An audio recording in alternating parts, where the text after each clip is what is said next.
That's what I gotta download the software for a new one. I'm not thinking about that.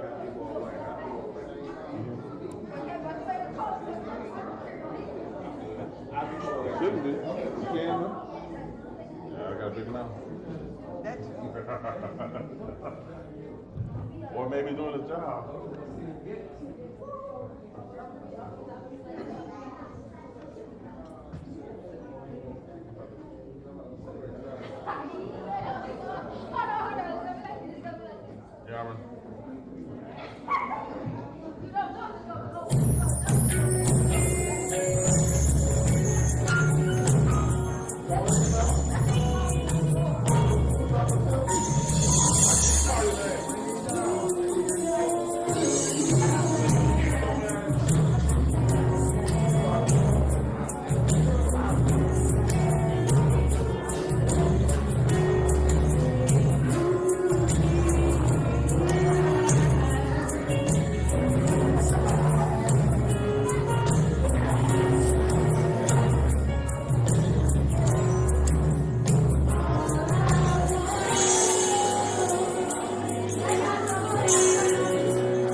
All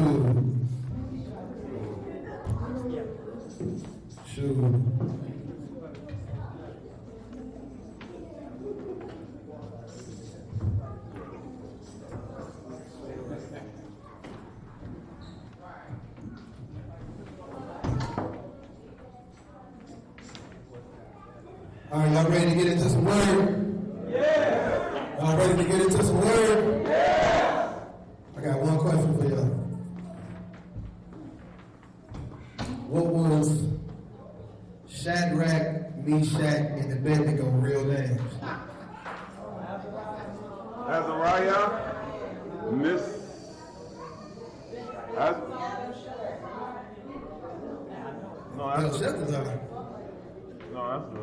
that's Daniel's name. We can't start service till y'all give me them three names, man. We can't only know Meshach, Shadrach, and Abednego. Hananiah was one of them. Hananiah? Azariah, Hananiah. Mishael. All right. There you go. The other guy. How many of y'all was like, man, I ain't even about to go in the book and look?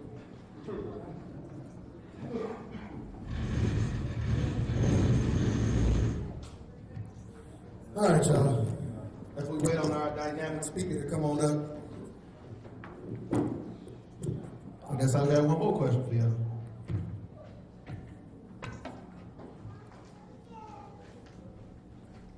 Give me an example of baptism or immersion in the Old Testament.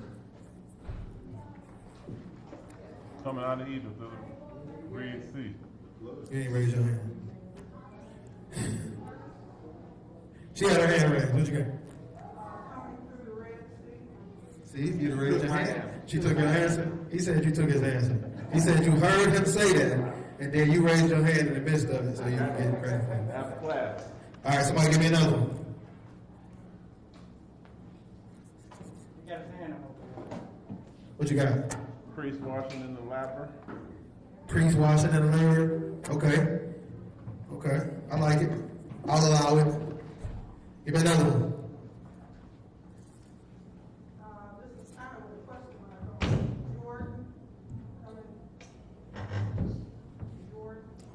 Crossing the Jordan. Going into the land.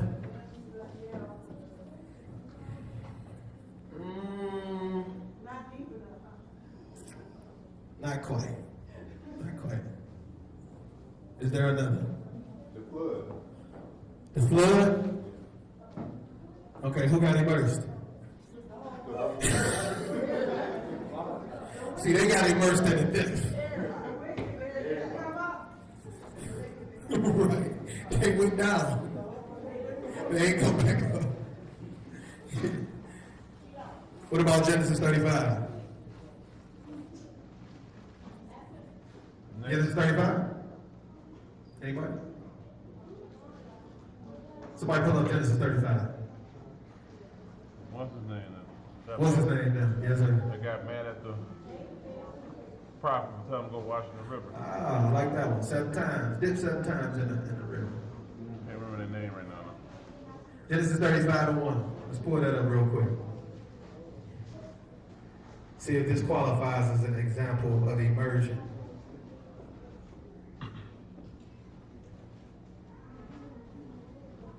Oh, let me get it. Hey, Cole, grab that script right there. All right, we got Genesis chapter 35 and verse 1. Arise, the Most High said unto Jacob, and go to Bethel. What's Bethel? House of Elohim. House of Elohim. That appeared unto you when you fled from the face of Esau your brother. Then Jacob told his household and all that were with him to do what? Put away the strange gods that are among you and do what? Be clean and change your garments. Hallelujah. Can y'all see that as an example of immersion? So they had to put down their idols and their idol worship. They had to go wash themselves and change their clothes. The scripture says in Romans, or the epistle to the Romans, I think it's 6, where it talk about going down, killing the old man, and coming up. What you supposed to be wearing? New garments. What you got on when you come up out that water? What you supposed to have on? It says, put on the new man. And you walking into what? Newness of life. Newness of life. And the Ruach HaKodesh, right? Alright. Enough of trivia time. For our brother, the Kobo, we say weighing in at a whopping 12 stones. Standing at 6'2". You know, give or take. Yes. Ish, 6'2"-ish. 6 foot. The walking proverb. Also known as Quabber.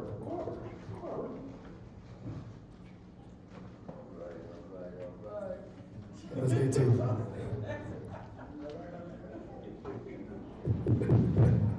Shabbat shalom. Shabbat shalom. All right, we're gonna hold you out too long today. Have your butts hurting. So, with everything that we do in this world, Yah gave every man free will, right? Yes. That means you decide what you do. Everything that you do, you make a what? Decision or choice, right?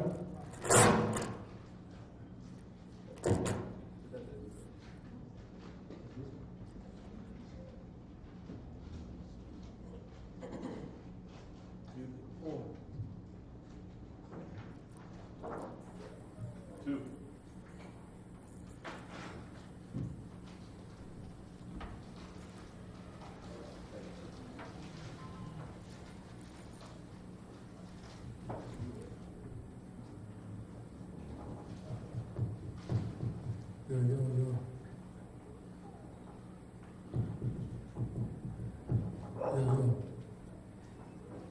Yo. You got 6 minutes? Check, 1, 2, 1, 2.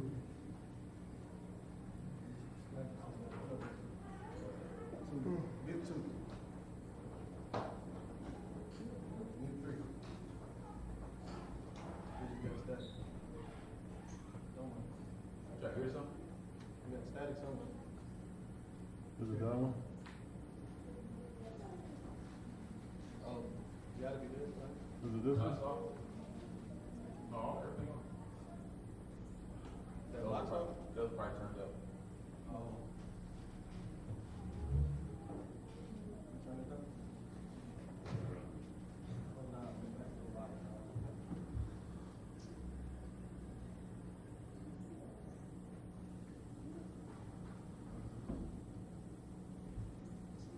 No, all right, on mute too.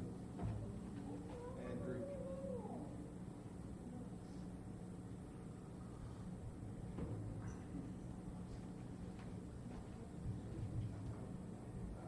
Check, mic check. Yo. Okay. But when you're saying everything that you do throughout your life, you're making a choice, right? Y'all do believe in free will, right? Okay. So, if you consume too much alcohol over long periods of time, what's the consequence to that? Liver failure. What is it? Liver failure. Liver failure. So you don't just get that for nothing, right? It came as a consequence to your actions, right? Yeah. If you go out and you live a promiscuous lifestyle, if you continue that, or it might happen the first time. What's the consequence to that? That's disease.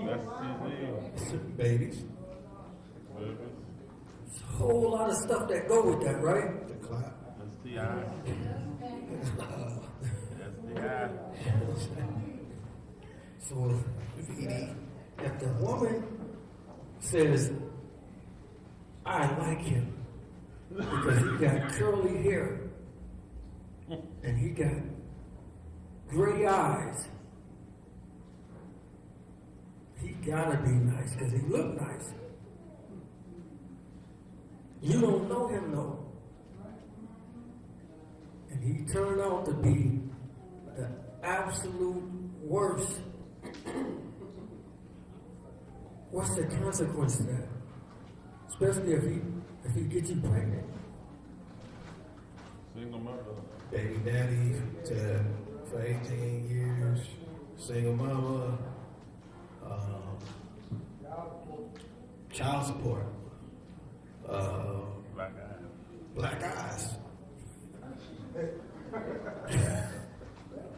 And worse. True.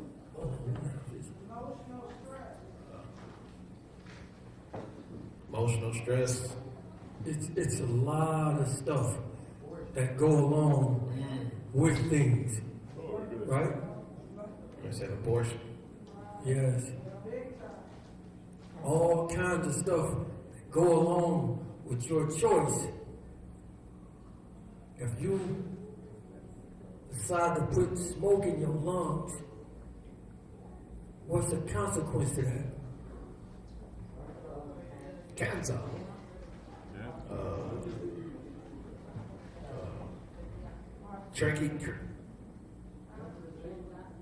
Tracheostomy. Hi, my name is Yeah. Bad Breath. Bad teeth. Everything that we do has a consequence to it.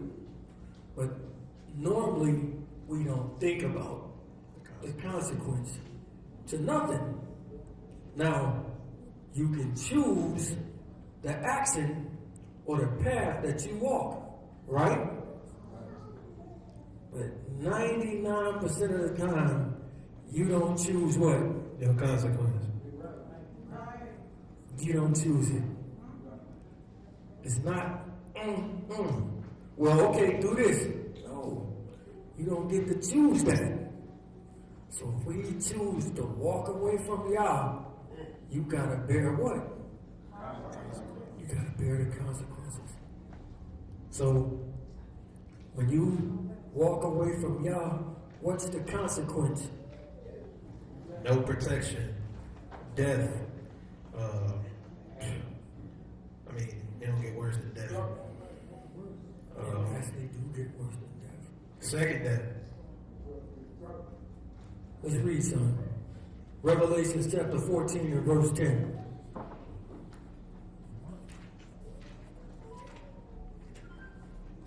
Revelation 14:10. And the same shall drink of the wine of the wrath of Elohim, which is poured out without mixture. Without what? Without mixture. He says it's poured out without what? Mixture. Without mixture, meaning I'm going to give it to you Straight. in full. I'm going to give it to you straight. Old dirty style. I'm going to give it to you raw. That's the consequences of it. Finish that out. Which is poured out without mixture into the cup of his indignation. Of whose indignation? His indignation. Yah's indignation. But there's another cup. Revelation chapter 17, verse 4. Revelation 17:4. And the woman was arrayed in purple, scarlet color, decked with gold and precious stones, and pearls, having a golden cup in her hand. Having what? A golden cup in her hand. She got a golden cup in her hand. Now, we know how pretty them cups be, right? It make you want to do what when you see that cup? Drink up, right? Oh, it's so red and bubbly in there. It's so pretty. The colors are so vibrant. Wow, if I drink this, I'm going to be a star. Read. Having a golden cup in her hand, full of abominations. Full of what? Abominations. Full of abominations. It's an abomination, but it don't look like an abomination. Like the tree of good and evil was an abomination, but it was what? It was beautiful. It was beautiful. But it caused you death. But it was beautiful. Somebody hit that boy. One moment, y'all.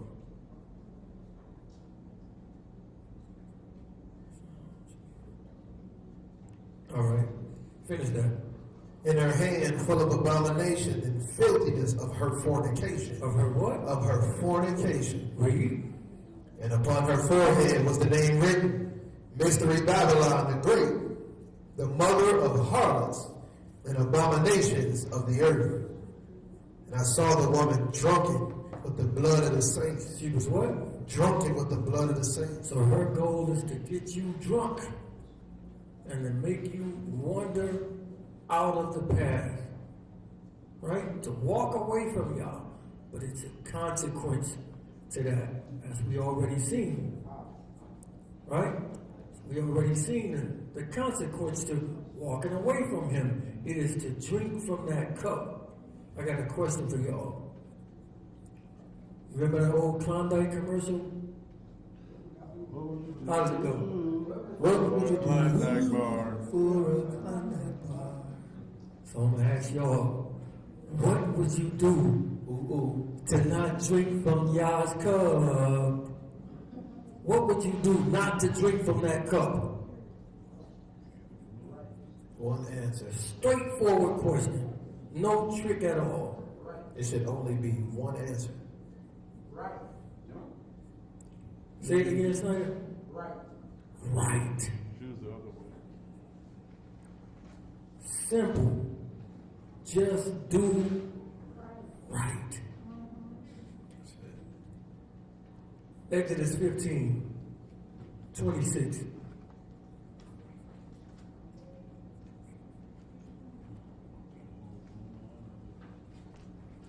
The book of Exodus, chapter 15, at verse 26. It said, if you will diligently listen to the voice of Yahuwah, your Elohim. So if you listen to his voice, what are you doing? Right. You're doing something though. You're just listening now. Being obedience.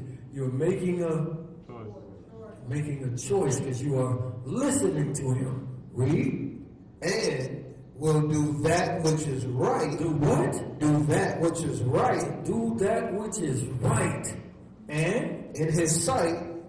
And will give ear to his commandments. two things: to do right and to keep the commandments. Read. And keep all his statutes.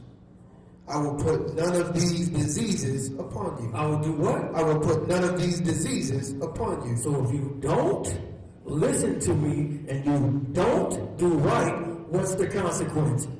Diseases. These diseases, I'm going to put them on you. So when you live a promiscuous lifestyle, when y'all tell you to come together and do what? And get married, right? And you know her for real and she know you for real, can't know what come into there. The disease can't come in there.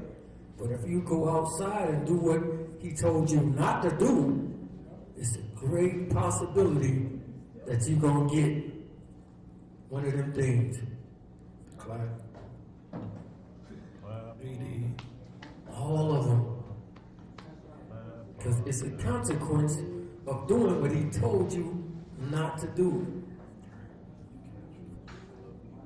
Exactly, and you don't choose which one, that happens. You just know, dang, something right.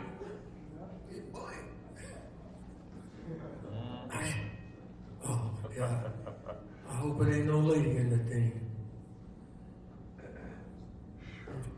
It's a consequence to it. Read that again. and said, if you will diligently hearken to the voice of Yahuwah your Elohim, and will do that which is right in his sight, and will give ear to his commandments, and keep all his statutes, I will put none of these diseases upon you. I will do what? I will put none of these diseases upon you. I will put none of these diseases upon you. Read. Which I have brought upon the Egyptians. For I am Yahuwah that heals you. That does what? That heals you. So we got the choice and we have the consequences. Now, it's a beautiful thing when you have a vision, something that you can see before it happens. This is called foresight, right? So if you get a little age on you, you should be able to gain foresight. This means I can see it and know the outcome before it ever takes place. I saw such and such bump his head doing this, right? Rather than me go and bump mine behind it, I saw it happen to you, right? I saw it happen to you. Therefore, I'm not going to go up under there. I ain't going to do it because I saw it happen to you. Remember, all choices, we got them everywhere we look all through the day. Once you get up and leave, it's a choice. Once you do everything you're doing, you are choosing to do it. The path that you take, the pain that you are in probably right now is due to a choice that you made somewhere along the way. All you got to do is actually sit back and observe it and say, that's why. It ain't random. Ecclesiastes chapter 7, 29.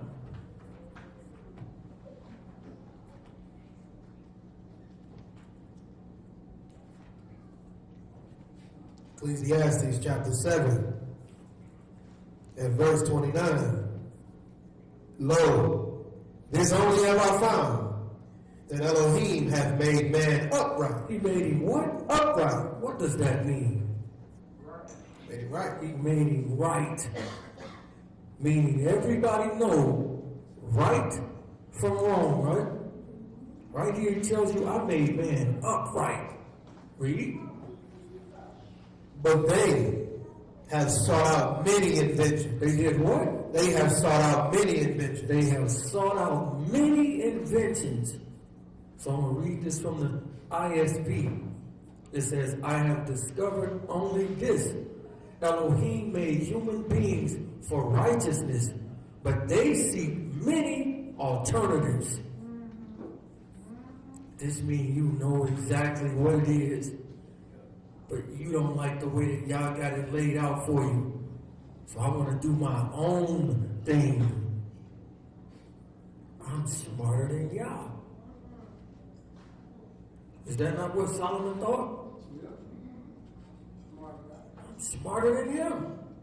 I can get around what he's saying. So I see the dude go bump his head, but I'm going to go over there too. I'm just going to put a helmet on. Right. Because that's how we do. We slick. We think we slick with everything. So he made Adam and Eve perfect, without flaw. Ephesians chapter 4, 17.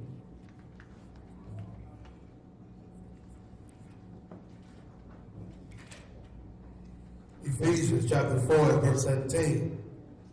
This I say therefore, and testify in the Master, that you henceforth walk not as other Gentiles walk. Do what? That you walk not as other Gentiles walk. Read. In the vanity of their mind. In the what? In the vanity of their mind. Doing whatever it is that they want to do. Read.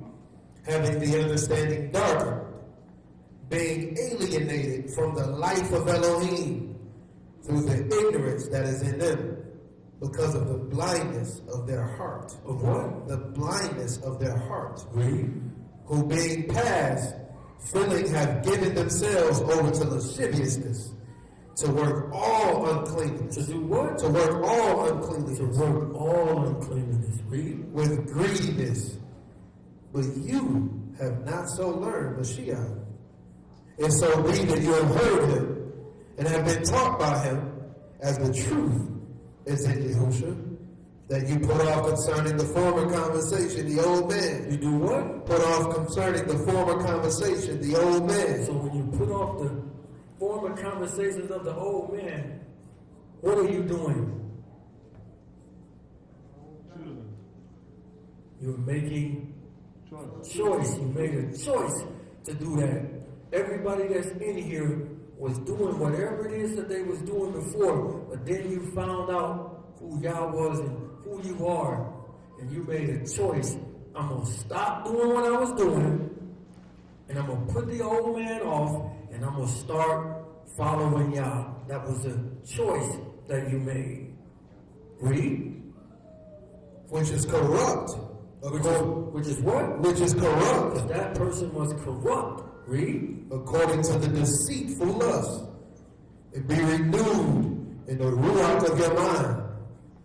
And that you put on the new man, which after the Most High is created in righteousness. Created in what? In righteousness. Created in righteousness, because that's what he made us from the get-go. Righteous or upright. Read. And true holiness. Wherefore putting away lying, speak every man truth with his neighbor. Do what? Speak every man truth with his neighbor. For we are members one of another. Be you angry and sin not. Do what? Be you angry and sin not. Be you angry, but sin not. What verse you at? That's verse 26. All right, hold on one second. Read. Be you angry and sin not. Let not the sun go down upon your wrath. That what? Let not the sun go down upon your wrath. Let not the sun go down on your wrath. Now, do y'all know anybody that like to be mad?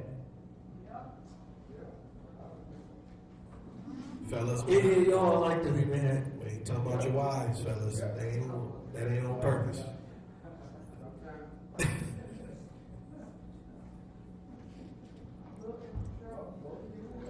What does that do for you?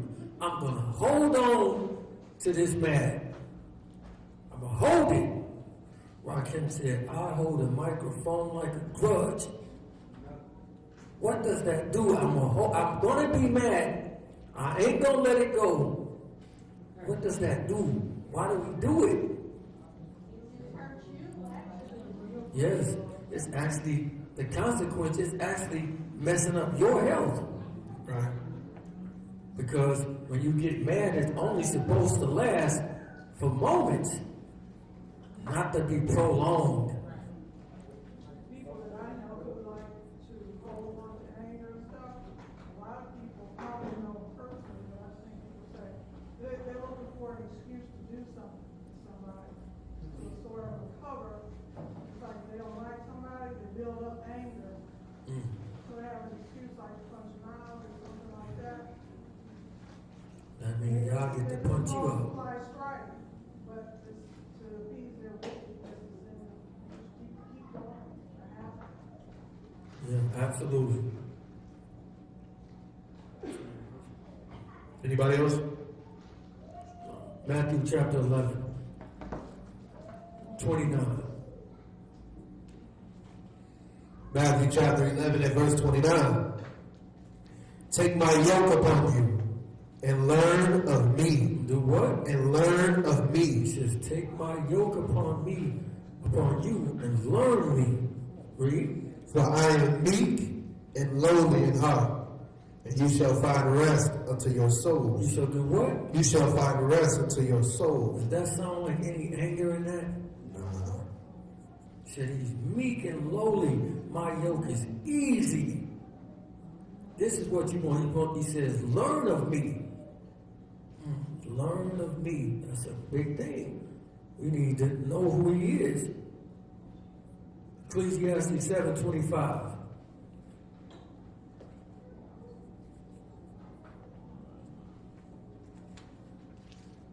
Ecclesiastes chapter 7 and verse 25. I applied my heart to know and to search and to seek out wisdom. To do what? to search and to seek out wisdom. Mashiach says to seek and to know me. Read. I applied my heart to know, to search and seek out wisdom, and the reason of the things, and to know the wickedness of folly, even of foolishness and madness. Wait a minute. Mashiach says, seek to know me, take my yoke upon me. It's easy. Where he tell you to seek out madness and folly at? He didn't tell you to do that. I just got to know how that stuff worked. In order for me to know how the Illuminati act, I got to watch the videos. That'll get me in. I'll start to understand exactly how it is. Then you say, I don't think it's really that bad. Illuminati just means enlightened. Right? Ain't we supposed to be enlightened?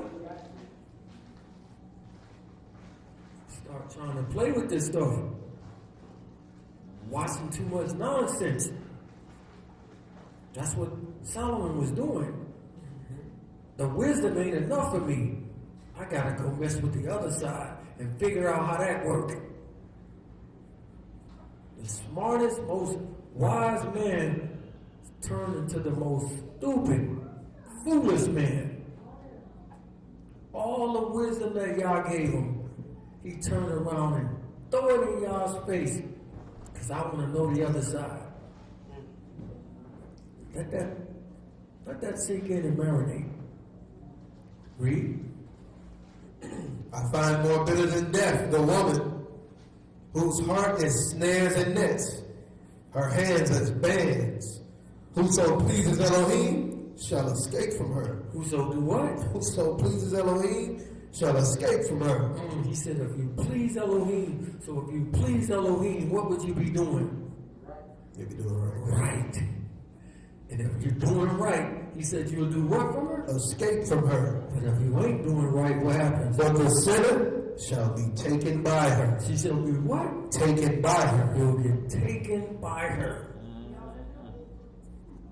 Same woman that's got that cup that wants you to drink from it. She got that big, beautiful cup with the abominations in there, but the abominations are beautiful. What verse you at? This is verse 27 now. Read. Behold, I have found, saith the preacher, counting one by one, to find out the account, which yet my soul seek, but I find not. One man among 1,000 have I found, but a woman among all those have I not found. Have I what? Have I not found. Have I not found. Read. He ain't talking about that here though. Lo, this only have I found, that Elohim has made man upright. Again, he has made man upright. He knows right from wrong, but he makes a choice. Read. But they have sought out many inventions. They did what? Sought out many inventions. Sought out many inventions. Proverbs 14:12.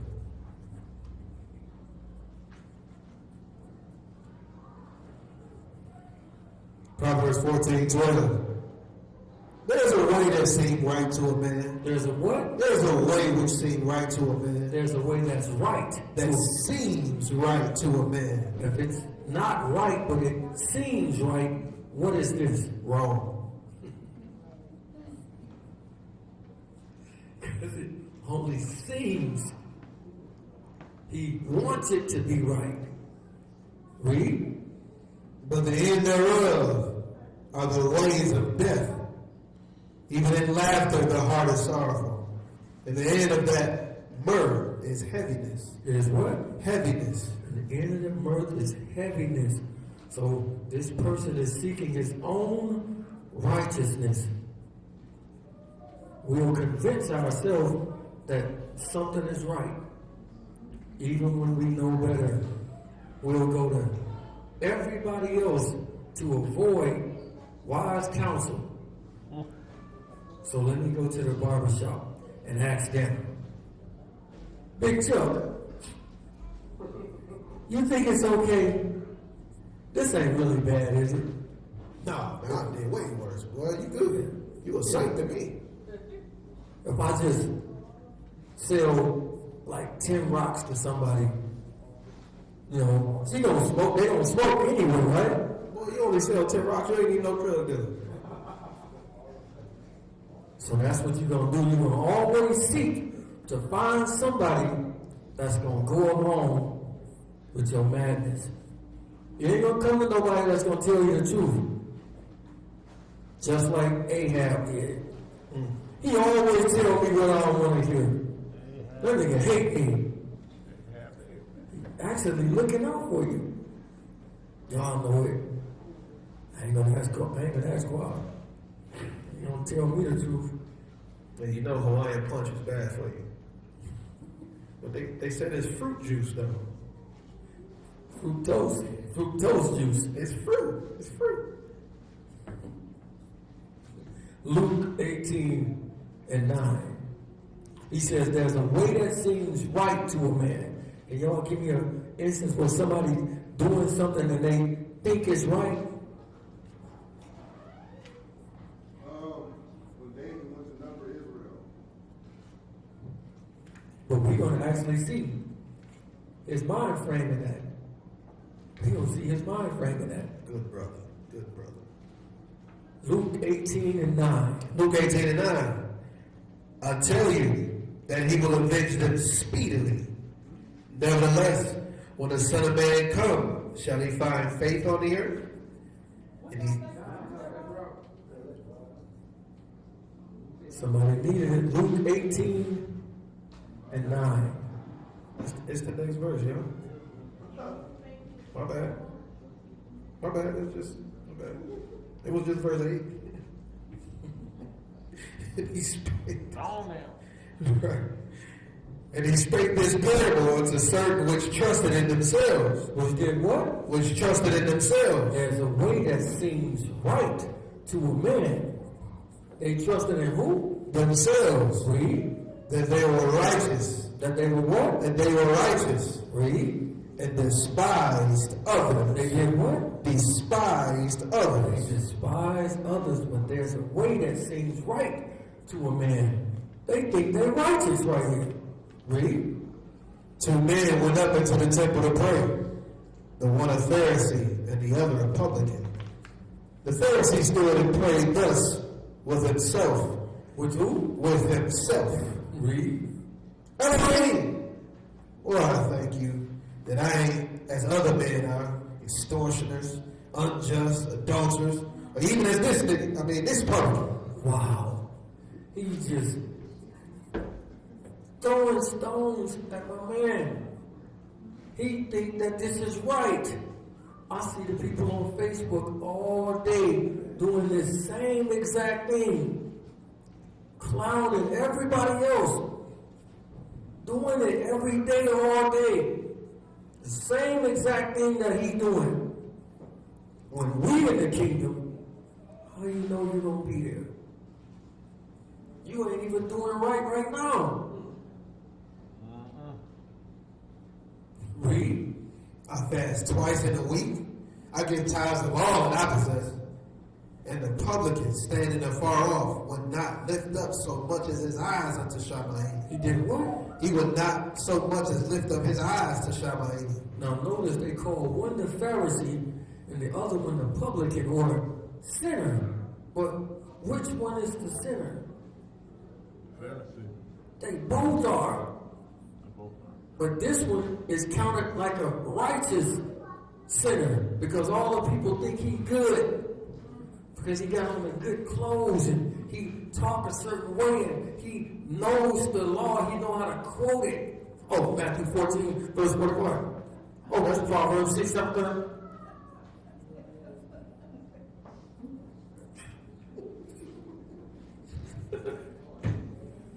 That's the report. I got it.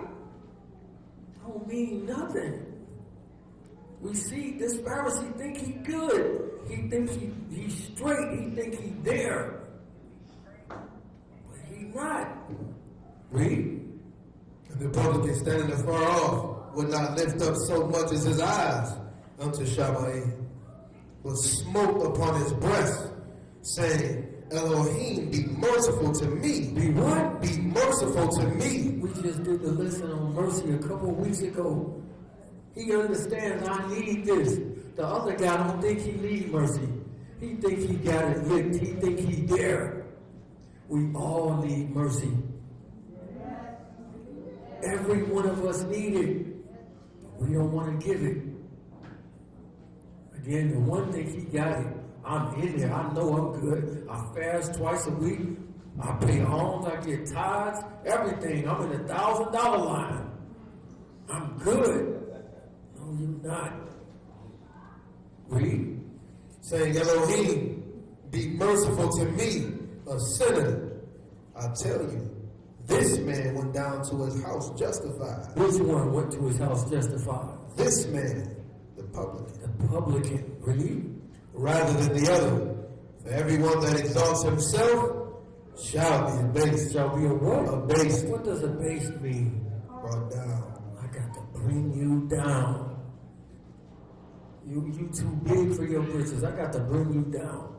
First Chronicles 21.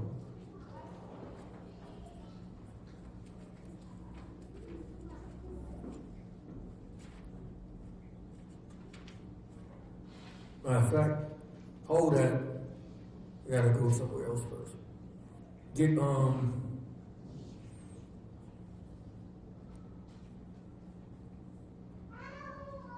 what's the very first choice in this book? From man. The very first choice for man. What'd you say, Spencer? Eat from the tree. Genesis chapter 2, verse 9. That's the first choice would be even listening to the sermon instead of putting it off for real.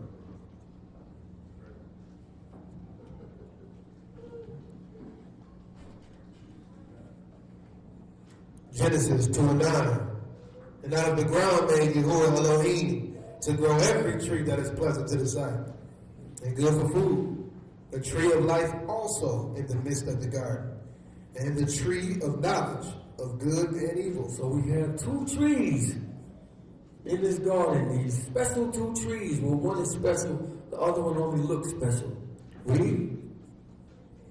And the river went out of Eden to water the garden. My bad, jump down to verse 16. Verse 16. And Yahuwah Elohim commanded the man, saying, of every tree of the garden you may freely eat, but of the tree of the knowledge of good and evil you shall not eat of it.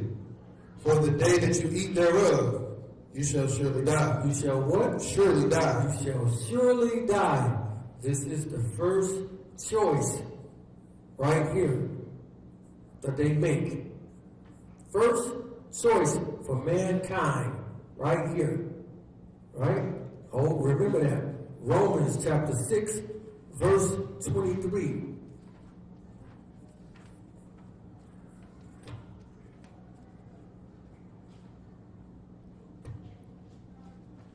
Romans chapter 6, verse 23. For the wages of sin is death. It is what? The wages of sin is death. For the wages of sin is death. So what's the consequence to this decision? Death. It is death. That's the consequences to this decision that they're going to make. Back to Genesis chapter 3. Pick it up at verse 5. Genesis 3:5.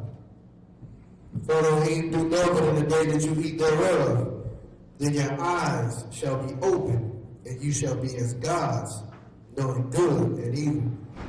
To be able to choose what's right and what's wrong. Yah's law determines what's right and what's wrong. Not your opinion or our opinion. Read. And when the woman saw that the tree was good for food, and that it was pleasant to the eyes, and a tree to be desired to make one wise, she took of the fruit thereof, and did eat. And gave also unto her husband with her, and he did eat. And the eyes of them both were open, and they knew that they were naked. And they what? They knew what did they just do? They made the choice. They just chose death. The consequence to what they just did was death. But guess what? Your consequences don't only affect you, they affect a multitude of people, right? Everybody that has died from Adam and Eve on out to the person that just died a little while ago and the people that died yesterday is a result from what? From what Adam did. So every death from back then to right now that's going on tomorrow, all is attributed to what he did. You think if you could go back to Adam and tell him, bro, you know if you do this, you're going to kill all your children until Messiah get back. You think he would still do it?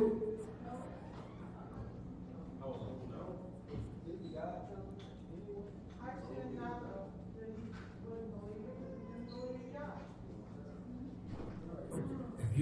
If he could get in a spaceship and travel to this time and look back and say, damn, all them deaths are attributed to me and what I chose, I would hope he wouldn't do it. I think he may. And the reason why I say that, hear me out. It's a lot of stuff we tell our kids. Shoot, sisters, you can tell your husband something, and then his homeboy come and say, hey, baby, you know, such and such, such and such, you know what I'm saying? We can get half off over there. I just told you. You know what I'm saying? Sometimes hearing it from somebody else could cause a change of heart. So, if he was told, possibly he could have changed his.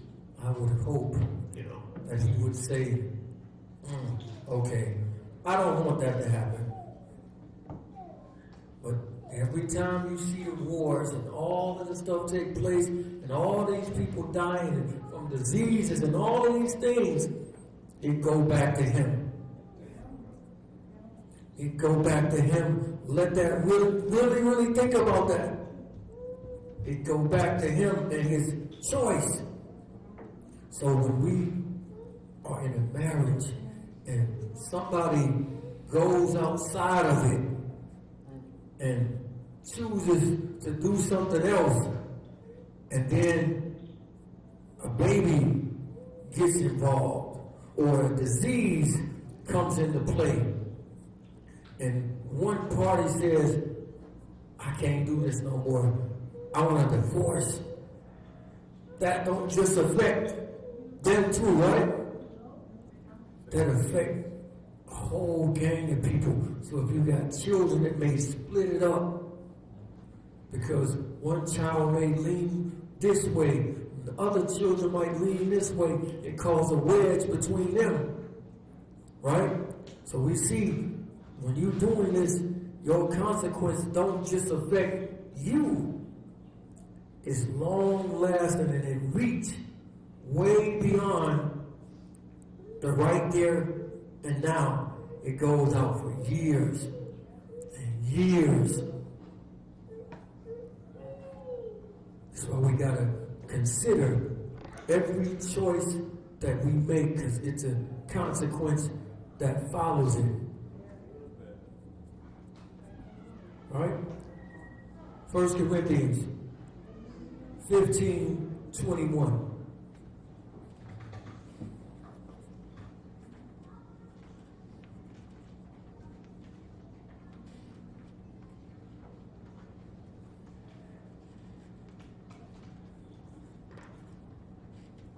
First Corinthians 15:21. For since by man came death, by man came also the resurrection of the dead. For as in Adam all die. As in what? As in Adam all die. As in Adam all die. Again, every death points back to him and his choice. Read. Even so, and Mashiach shall all be made alive. And what? And Mashiach shall all be made alive. We're going to see that Mashiach made a choice. We're going to see it. Right? So again, all of these deaths can point back to one man. Every death that has happened. Give me John chapter 4, verse 34.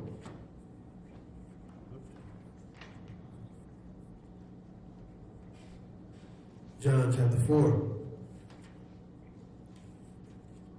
34. John chapter 4 and verse 34. Yahushua said unto them, my food is to do the will of him that sent me. Is to do what? To do the will of him that sent me. My meat or my food is to do the will of him that sent me. Did y'all force him to do his will? No. He made what? He made a choice to do Yah's will. Right?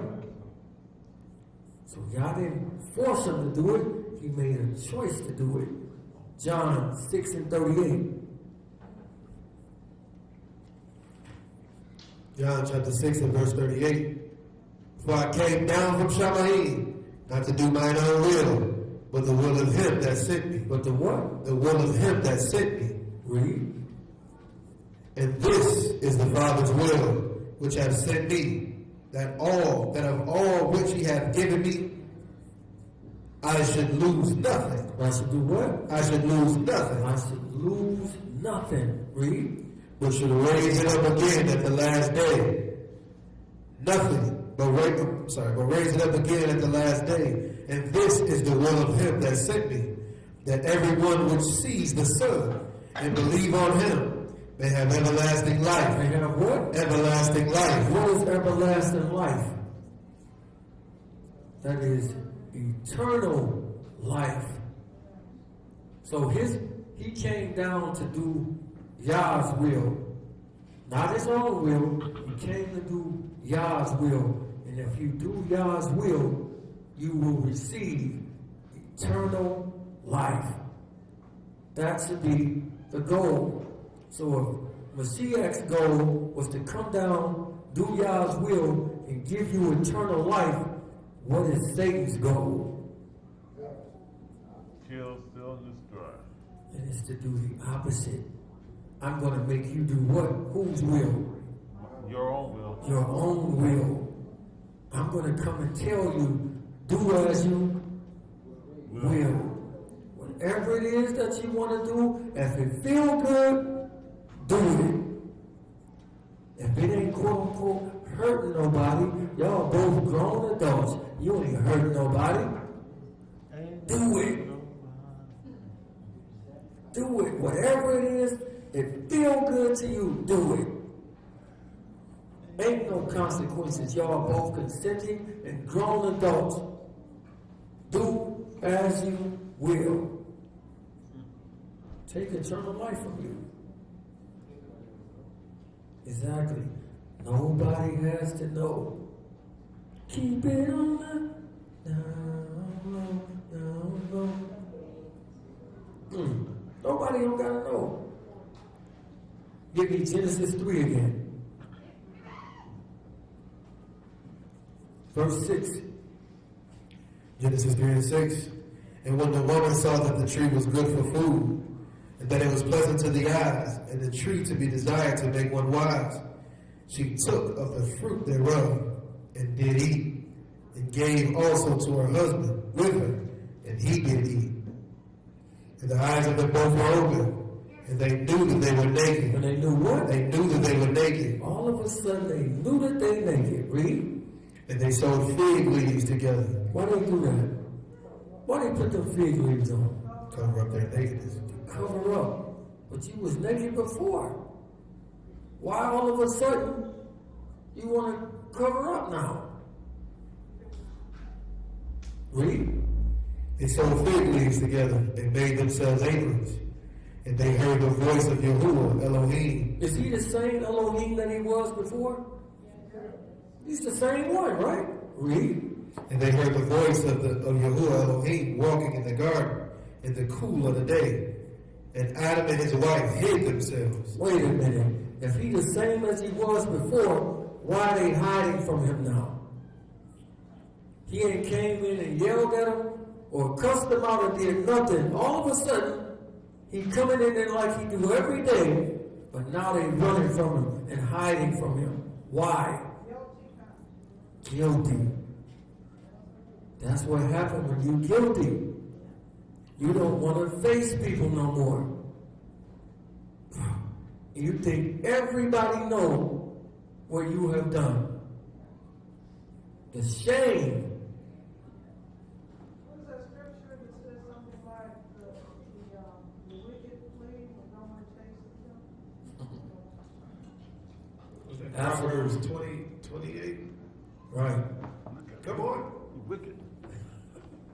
The wicked flee when no man They do what? pursues. The wicked flee when no one pursues. When no one what? Pursues. Come on. Ain't got no friends. Ain't got no friends. Nobody chasing you, brother. Friends.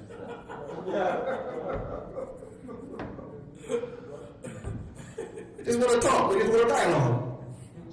No, bro, I don't debate no more. I'm out. Peace. Yeah, have a nice day, man. Come on, look at him running. Look at him running. Come on, look at that. Come on, hurry up, play this. Come on. You lucky. You lucky. What verse you at? That's verse 8.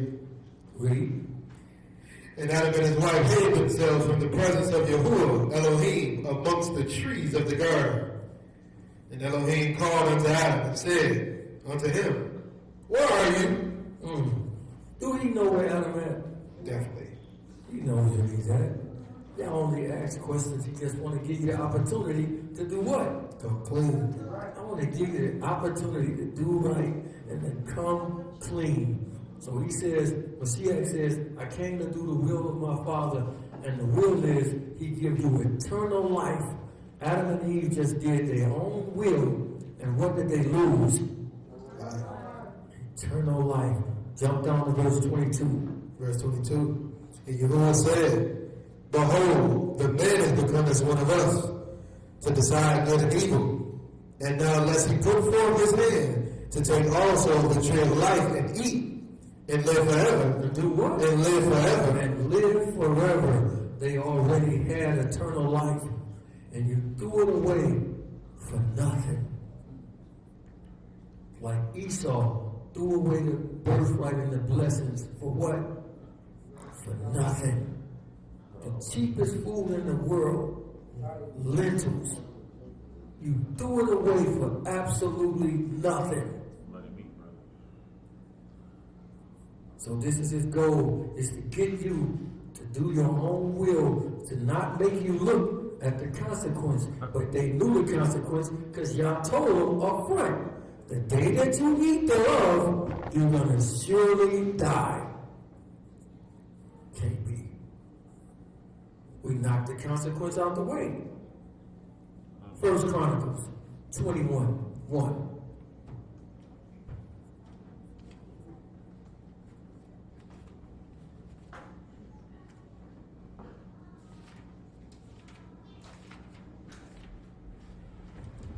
First Chronicles chapter 21 and verse 1. And Satan stood up against Israel and provoked David to number Israel. He did what? Provoked David to number Israel. He provoked David to number Israel. Read. And David said to Joab and to the rulers of the people, go, number Israel from Bathsheba even to Dan, and bring the number of them to me, that I may know it. And Joab answered, Yahuwah make his people 100 times so many more as they be, but my master the king. Are they not all my master's servants? Why then do my master require this thing? Why do you want me to do this? For what? What's the point of me doing this? Can y'all not make us many? Can y'all do anything? Why do you want me to do this? Read. Why will he be a cause of trespass to Israel? Nevertheless, the king's word prevailed against Joab. It did what? Prevailed against Joab. That means David overruled him. Nigga, I'm the king. Go do what I told you to do. I'm the boss. Read. Where Joab departed and went throughout all Israel and came to Jerusalem. And Joab gave the sum of the number of the people unto David. And all they of Israel were 1,000,000 and 100,000 men that drew sword. And Judah was 460 men that drew sword. But Levi and Benjamin counted he not among them. For the king's word was abominable to Joab. It was what? Abominable to Joab. So this thing that David is asking to be done is an abomination to Joab. He don't want to do it, but David is overruling him. Now in this verse, because I know somebody gonna ask, go to 2 Samuel 24, verse 1.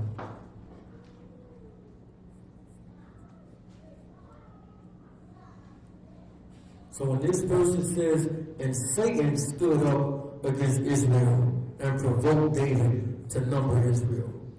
2 Samuel 24:1. And again the anger of Yahuwah was kindled against Israel, and he moved David against them to say, go number Israel and Judah. So one says that Satan is the one that's doing it, and the other one says that it's Yah that's moving him to do this. Right? Which one is right? Both is actually right. Oh, I thought you were asking. Well, I'm asking, but what you got? Oh, okay. Yeah, he said he would be an adversary unto you, would be an adversary unto him. He was just translated wrong. It's just saying he was an adversary to Israel, right? Because he didn't like him. Okay. So to better understand this, let's get 1 Kings chapter 22, verse 19.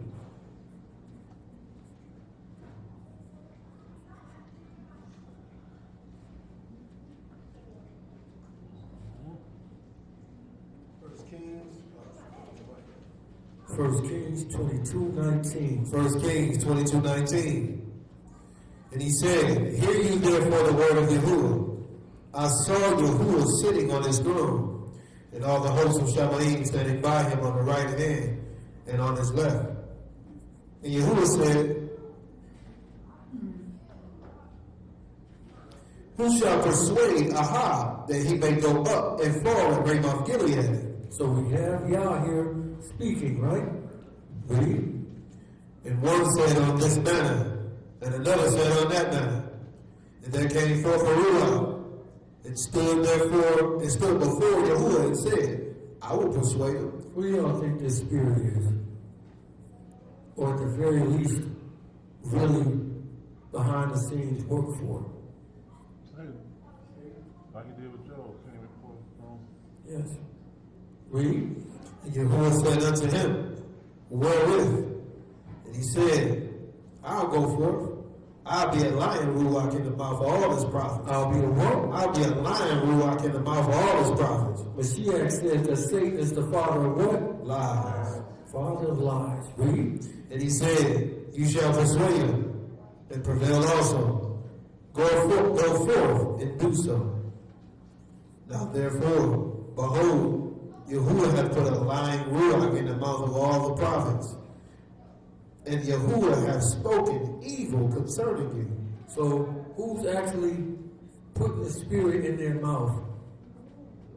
Yeah, but the other guy is there as well, right? So both of them is there, but when we read this Chronicles and this 2 Sam, it's just pointed out that's one of them on this side and the other one on this side. Same thing that took place with Job. In Job chapter 1, verse 7. Because this is one of the places that the atheists use to say that the Bible contradicts itself.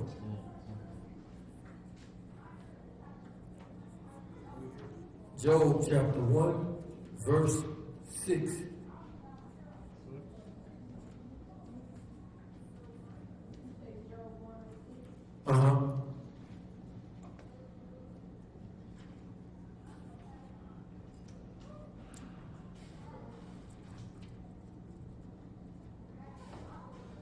Job 1 and 6. Now there was a day when the sons of Elohim came to present themselves before Yahuwah, and Shaitan came also among them. And Yahuwah said unto Shaitan, Whence come you? Then Shaitan answered Yahuwah and said, From going to and fro in the earth, from walking up and down in it. And Yahuwah said unto Shaitan, Have you considered my servant Job? Have you what? Have you considered my servant Job? So we see he's been trying to get at Job a long time. He just couldn't get him. Read. That there is none like him in the earth, a perfect and upright man. What kind of man? A perfect and upright man. Read. One that fears Elohim and eschews evil. Then Shaitan answered Yahuwah and said, Do Job fear Elohim for nothing? Have you made the hedge? Have not you made a hedge about him? And about his house? And about all that he have on every side? You have increased the work of his hand, and his substance is increased in the land. Well, put forth your hand now. Touch all that he hath. He had cursed you to your face. And Yahuwah said unto Shaitan, Behold, all that he has is in your power. Only upon himself put not forth your hand. So Shaitan went forth from the presence of Yahuwah. So we can see the two here again, right? We see that Yah is actually allowing this to take place, but the other guy is the one that's actually doing, right? It's the same thing with this story that we read in Chronicles. Go back to 1 Chronicles 21. And pick it up at verse 2. David said to Joab and to the rulers of the people, Go number Israel from Bathsheba even to Dan. Go do what? Go number the people from number Israel from Bathsheba even to Dan, and bring the number of them to me, that I may know. And Joab answered, Yahuwah make his people 100 times so many more as they be. Yah can make the smallest amount of people 100 times with the quickness, with no problem. Read. But my master the king, are they not all my master's servants? Whose servants? My master's servants? Read. Why then do my master require this thing? Why will it be a cause of trespass to Israel? Nevertheless, the king's word prevailed against Joab. It did what? It prevailed against Joab. So he tried to persuade David not to do this. Why does he want to number the people in the first place?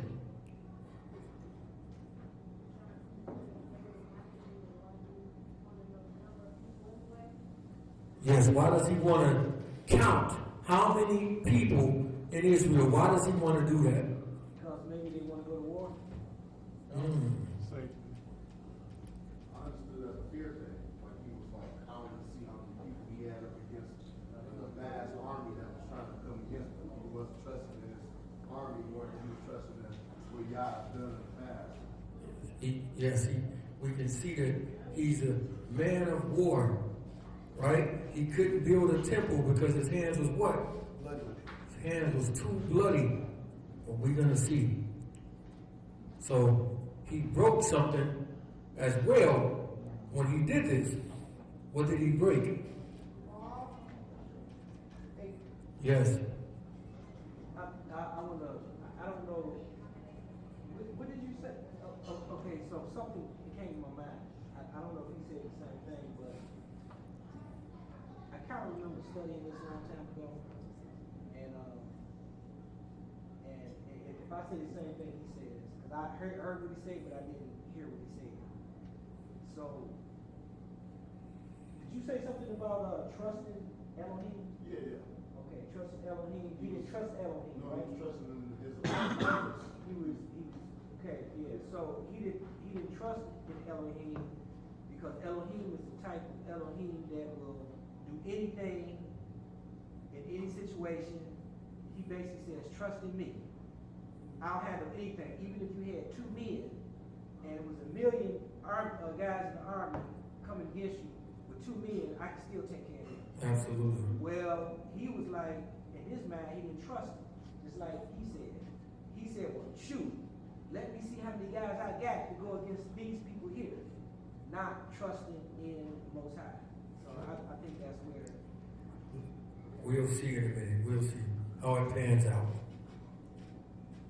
Right? So we can see that Joab tried to talk him out of doing this. Get Exodus chapter 30, verse 11.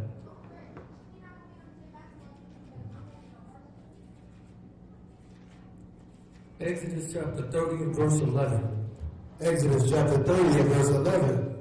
And Yahuwah spake unto Moses, saying, when you take the sum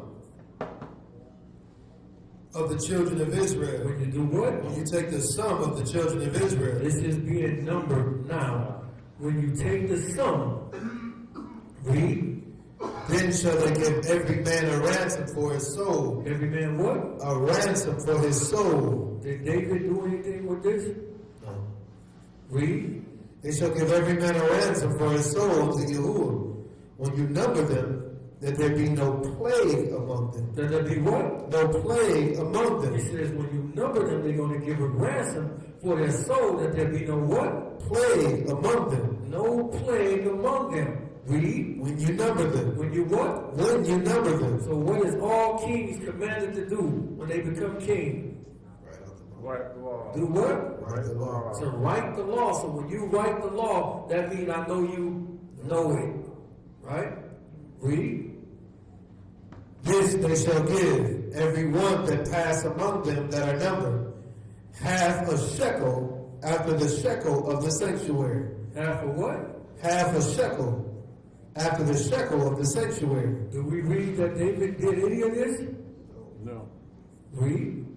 A shekel is 20 gerah, and half shekel shall be the offering of Yahuwah. Every one that pass among them that are numbered, from 20 years old and above, shall give an offering unto Yahuwah. The rich shall not give more, the poor shall not give less than half a shekel, when they give an offering unto Yahuwah, to make an atonement for your soul. To do what? To make an atonement for your soul. To make an atonement for your soul. So you were supposed to take a shekel from all these people that you took this offering from. This is required when you number the people. But David is not following this. He's doing something of his own will. Read. The rich shall not give more, the poor shall not give less than half a shekel. They shall give an offering unto Yahuwah to make an atonement for your souls. And you shall take the atonement money of the children of Israel, and shall appoint it for the service of the tabernacle of the congregation, that it may be a memorial unto the children of Israel before Yahuwah, to make an atonement for your soul. To do what? To make an atonement for your soul. To make an atonement for your soul. You see, David didn't follow none of this. He did it on his own will. 1 Chronicles 21 verse 7. 1 Chronicles 21:7.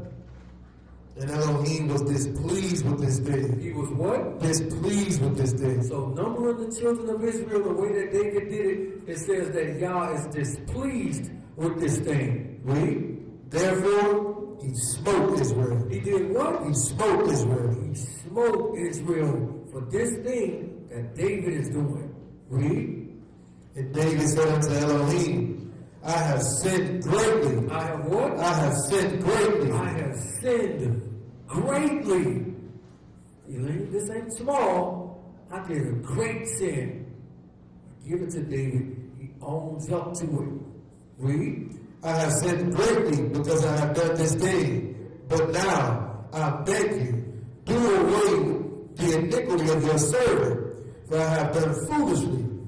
And Yahuwah spake unto Gad, David's seer, saying, Go and tell David, saying, Thus saith Yahuwah. Every time he says, he don't even talk to him. No way. He'll talk to Nathan. Don't tell that nigga. Thus said Yahuwah Elohim, choose you either 3 years famine. He gonna give David a what? A choice. I'm gonna give you a choice. Now this is some hard stuff. Read. Choose you either 3 years famine You can take 3 years of famine. Read. or 3 months to be destroyed before your foes. That doesn't sound like pretty good choices to me. Read. While that the sword of your enemy overtake you, or else 3 days the sword of Yahuwah. What would y'all choose? Yahuwah. 3 days of Yah? 3 days of your enemies smiting you? 3 months. Or 3 months? Or 3 years of famine? God the mercy. Yahuwah the merciful. It's like it's playing now. He's gonna be merciful. Ooh, 3. what a choice! Baby.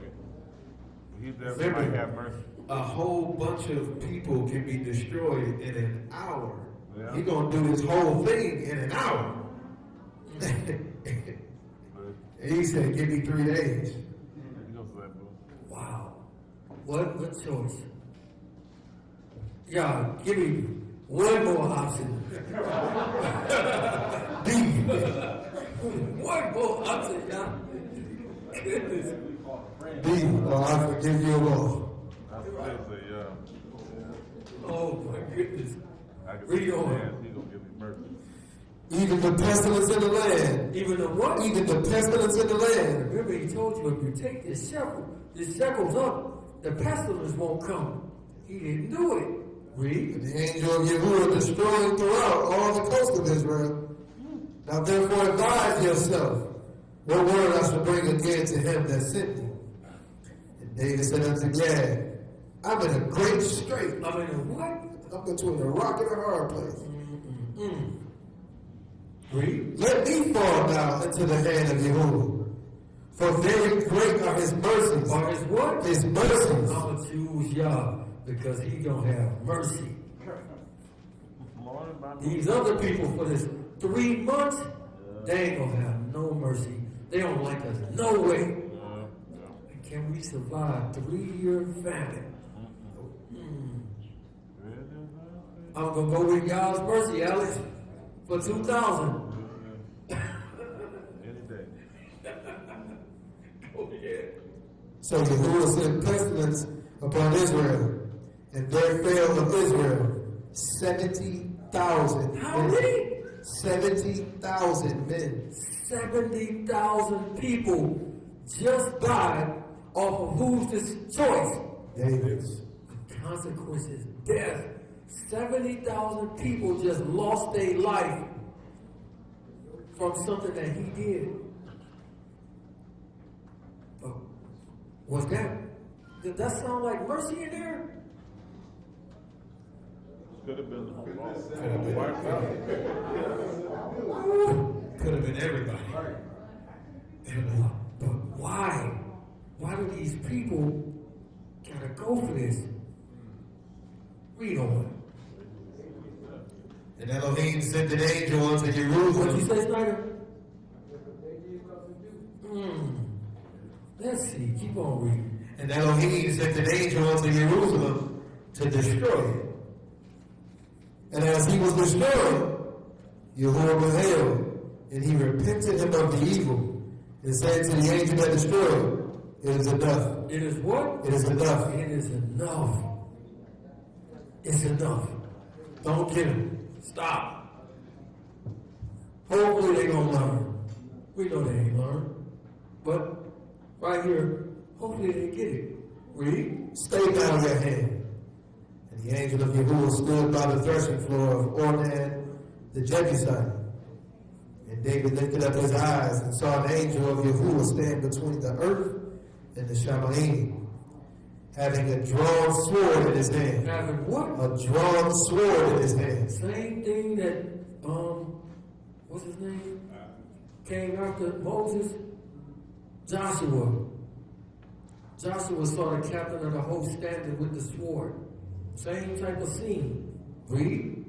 Stretched out over Jerusalem, being David and the elders of Israel who were clothed with sackcloth, fell upon their They faces. did what? Fell upon their faces. Read. And David said unto Elohim, is it not I that commanded the people be numbered? Even I, is it I that have sinned and done evil indeed? But as for these sheep, what have they done? Let your hand, I pray, O Yahuwah Elohim, be on me. Be on who? Be on me. So he's doing the role of Mashiach right now. He's taking the blame, even though he is the one that did it. But he's trying to be like Mashiach, the intercessor now. Read. And on my father's house, but not on your people, that they should be plagued. That they should be what? Plagued. That they shall be plagued. Read.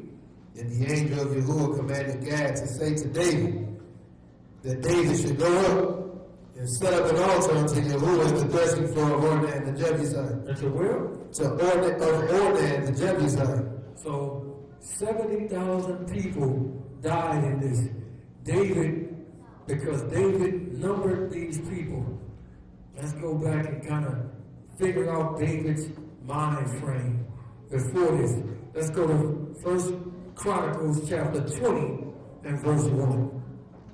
1 Chronicles chapter 20 and verse 1. And it came to pass after the year was expired. After what? The year was expired. We read that somewhere else. Read. At the time that the kings go out to battle. The time the kings do what? Go out to battle. The time the kings go out to battle. Keep that in mind. Read. Joab led forth the power of the army and wasted the country of the children of Ammon. He did what? Wasted the country of the children of Ammon. Wow, it said they wasted it. Read. And came and besieged Rabbah. But David tarried in Jerusalem. He did what? David tarried in Jerusalem. And Joab smote Rabbah and destroyed it. And David took the crown of their king from off his head. Wait a minute, what did he do? Took the crown of their king from off his head. So David takes that king's crown, and put it on. Read. And found it to weigh a talent of gold. And there were precious stones in it. It's sparkling and shiny. Read. And it was set upon David's head. And he brought also exceeding much spoil out of the city. And he brought out the people that were in it. And cut them with saws. He did what? Cut them with saws. Wait a minute, he did what? Cut them with saws. And what else? And with harrows of iron. And with what? With harrows of iron. What's the harrow of iron? It's like a garden hoe. Read. And with axes. With what? Axes. Even so dealt David with all the cities of the children of Ammon. Wow. Now y'all tell you to go in and kill them, but torture? He didn't tell you to do that. He was a saw, bro. So picture what's taking place. They sawing people in half. They hacking people with axes. They using a hoe or something. Also, they butchering these people. Now he put the crown on, right? So he's feeling himself. He said he did it to all these cities. What do you think he's going forward to do next when he's numbering his people? The same thing. They wasn't showing no mercy to the people. 70,000 people lost their life off of that. Because it wasn't David just hacking the people. It was all of them doing it. It really says that they wasted the armies and David the one who took the crown. So they was going through having a good old time. They are sawing and hacking them people, bludgeoning them to death. This Jason stuff.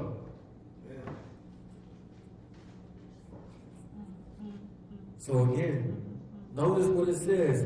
This was the time when kings go out to war. Right? What does that make y'all think of?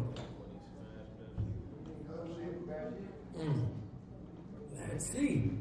Let's go to 2 Samuel chapter 11. So while they was doing what they was doing, it wasn't thinking of no consequence. 70,000 people died from it. 2 Samuel 11:1. And it came to pass after the year was expired, at the time when kings go forth to battle, that David sent Joab and his servants with him, and all Israel, and they destroyed the children of Ammon, and besieged Rabbah. But David tarried still at Jerusalem. And it came to pass in an eventide that David arose from off his bed and walked upon the roof of the king's house. So he'd been laying down and just chilling all day. Kingly sloth. Waking up at 6 o'clock, supposed to be in war, chilling in the bed in his royal garments. Read. And from the roof he saw a woman washing herself. If he was at war like he's supposed to be, he wouldn't have saw that. Read. And the woman was very beautiful to look upon. And David sent and inquired after the woman. And one said, Is not this Bathsheba, the daughter of Eliam, the wife of Uriah the Hittite? And David sent messengers and took her. He did what? Sent messengers and took her. So when they told him that that's Uriah's wife, what was he supposed to do? Ah, man, dang.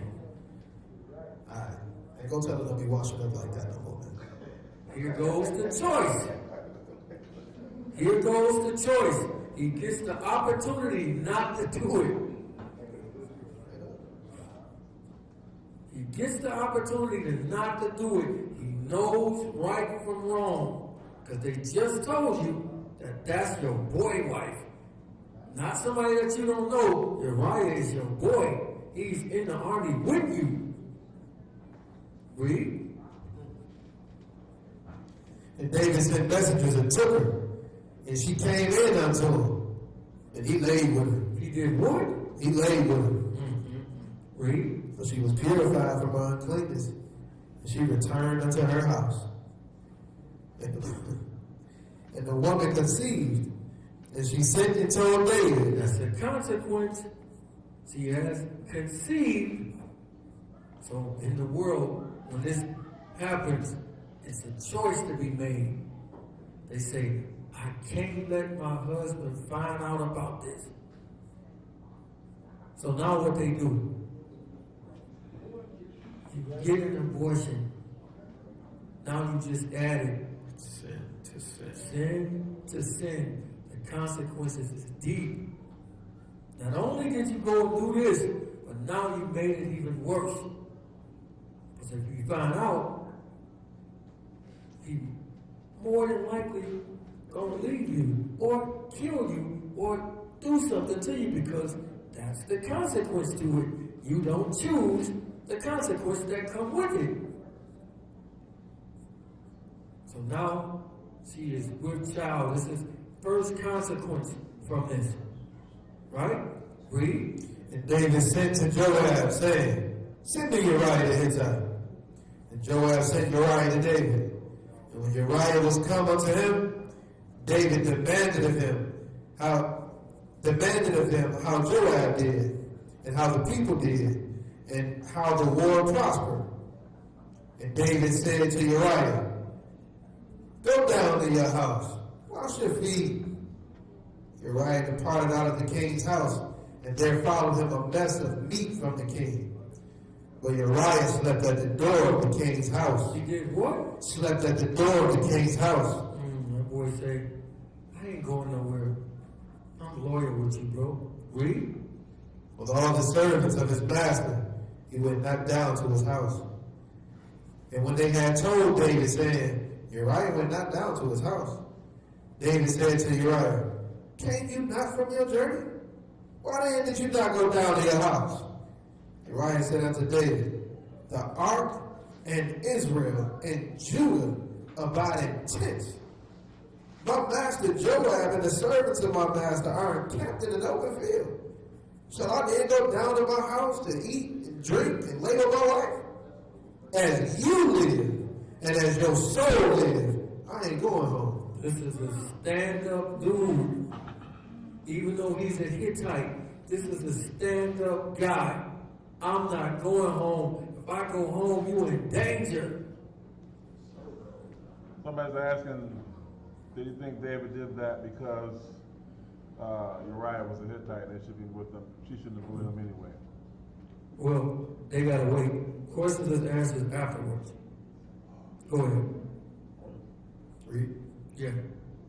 And David said to Uriah, tarry you here today also, and tomorrow, and I will let you depart. So Uriah abode in Jerusalem that day and tomorrow. And when David had called him, he did eat and drink before him, and he made him drunk. And that evening he went out to lie on his bed with the servants of his master, but he went not down to his house.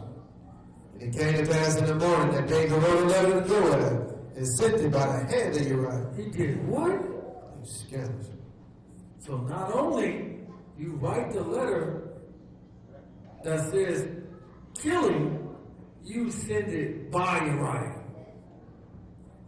He don't even know he carrying the letter that's talking about killing him. Read. And he wrote in the letter saying, set Uriah in front of the hottest battle. Do what? Set Uriah in front of the hottest battle. So they're going to put him where the worst soldiers is fighting at. We're going to ensure that he dies. I gave him an opportunity to go home and be with his wife so I can cover it up. He didn't take it. That's his choice, right? See? He made a choice. He could have went home and I could have fooled him with the lie. Even the baby gonna come out looking like me. I gave him the choice. He didn't choose. He didn't take it. That sounds like he's from Detroit. Read. Put him in front of the hottest battle and retire him from him that he may be smitten and die. It came to pass when Joab observed the city that he assigned Uriah unto a place where he knew that valiant men were. And the men of that city went out and fought with Joab. And there fell some of the people of the servants of David. And Uriah the Hittite died also. And who? Uriah the Hittite died also. So now he got the desired result. Uriah the Hittite is dead. So now Uriah never know what I did. I covered it up like Adam and Eve. I think I covered this up. But you didn't. There's no witnesses that saw it. But you didn't. Y'all says that every secret gonna be what? It's gonna be revealed, whether good or whether bad, is going to come out. Look at the camera. It's going to come out. If you don't want it to come out, don't do it. It's gonna come out. Consequences. So again, he had the opportunity to not do it. As soon as they told him that that was somebody's wife, that's your boy's wife, don't do it, right? That was his boy's wife. Which make it even worse, because you know him firsthand, and you did it anyway. Consequences. 2 Samuel chapter 12, verse 1. 2 Samuel 12 and 1. And Yahuwah sent Nathan unto David. And he came unto him and said unto him, there were 2 men in one city. How many? 2 men in one city. Read. The one rich, the other poor. One is rich, the other one is poor. So the rich man is who? David. David. The poor man is who? Uriah. Uriah. You already got everything. You the king, right? Got the crown, everything. Read. The rich man has exceeding many flocks and herds, but the poor man, he had nothing except one little ewe lamb. One little ewe lamb. Read. Which he had bought and nourished up. And it grew up together with him and with his children. It did eat of his own food, drank of his own cup, and laid in his bosom, and was unto him as a daughter. There came a traveler unto the rich man. He spared to take of his own flock and of his own herd, to dress for the wayfaring man that was come unto him, but took the poor man's lamb. He did what? Took the poor man's lamb. Even though you got thousands of lambs, you take his one lamb. Read. And dressed it for the man that was come to him. And David's anger was greatly kindled against the man. It was what? Greatly kindled against the man. Remember, if you don't show no mercy, you don't Get no mercy. get no mercy. Read. And he said to David, as Yahuwah lives, the man that have done this thing shall surely die. And he shall restore the man fourfold, because he did this thing. Judge not, lest you be judged. Read. Because he did this thing, and because he had no pity. And David said to David, you are that man. What? You are that man. Wait. Don't kill him. Don't kill him. Oh, it's me. How? Ready? How? You. Wait, don't do that. Terrified. No mercy. Kill him. Change your mind immediately. Trying to be over righteous. Yep. Not even, you forgot what you did just that quick. Read. I'm sorry. All right. Verse 7. And Nathan said to David, you are that man. Thus saith Yahuwah Elohim of Israel, I anointed you king over Israel. I delivered you out of the hand of Saul. I gave you your master's house and your master's wives into your bosom. And I gave you the house of Israel and of Judah. And if that had been too little, I would have moreover given you such and such things. Wherefore have you despised the commandment of Yahuwah, to do evil in his sight? To do what? To do evil in his sight. Read. You killed Uriah the Hittite with the sword. I didn't kill him. He died in the war. And have taken his wife to be your wife. Did what? Taken his wife to be your wife. Consequences. Read. And have slain him with the sword of the children of Ammon. Oh, so you didn't do it personally, but you had it done. It's still on you. Read. Now therefore, the sword shall never depart from your house. It shall what? Never depart from your house. Now you think if he would have known the consequences of this, that he would have went ahead and did it. Remember, you're free to make the choice, but the consequence is not your choice.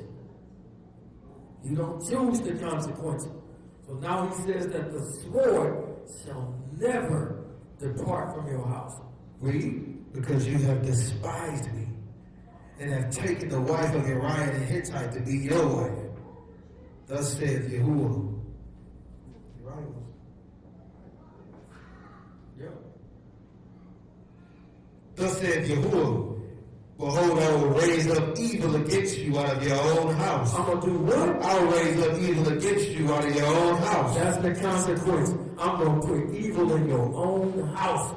The sword ain't going to never depart from your house, from what you did.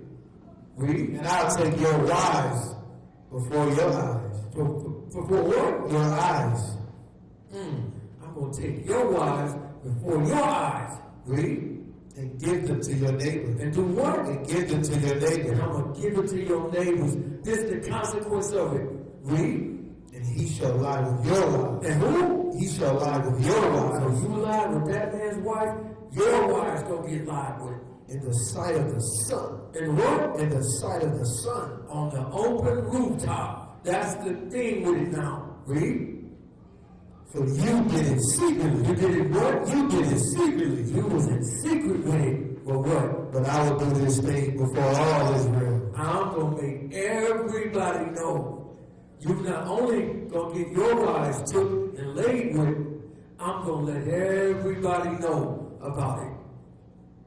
Now, to a man, what can be worse? Everybody know it. That's the absolute worst. But it gets worse. Read. And David said unto Nathan, I have sinned against Yahuwah. And Nathan said unto David, Yahuwah have put away your sin. He did what? Yahuwah have put away your sin. So he's taking it from you personally. Read. You're not going to die. You what? You're not going to die. You ain't gonna die. Read. Howbeit, because by this deed you have given great occasion to the enemies of Yahuwah to blaspheme, the child also that is born unto you shall surely die. Wow. So he lives, but the child dies. Who would rather die for their child than you? You'd rather die for yourself. Mm. Yahuwah did it lifestyle. Kill your baby in front of you. Make you watch it. It's the consequence of this man's actions, because he knew better from the get-go. You knew what you were doing was wrong. You made a choice to do what you were doing, but you didn't think about the consequences that comes from this. You didn't think about none of that. 2 Samuel 16:22. Second Samuel 16:22. So they spared Absalom a tent upon the top of the house. They did what? They spared Absalom a tent upon the top of the house. Who was Absalom? David's son. This is David's son. This makes it even worse. Read. And Absalom went in unto his father's concubines in the sight of all Israel. In the what? In the sight of all Israel. So it's bad enough that your wives are being ravished, but it's even worse that it's your son that's the one that's doing it. The ultimate. All from your choice. This is the consequence. All from what you chose to do. So your son, the most beautiful son, the one that's gorgeous from the top of his head to the bottom of his feet, is doing this. He looked better than you, David. Exactly. He might have been even jealous of his son or envious of his son. And he's doing this in front of everybody. Everybody know what's going down. 2 Samuel 17, verse 1. 2 Samuel 17:1.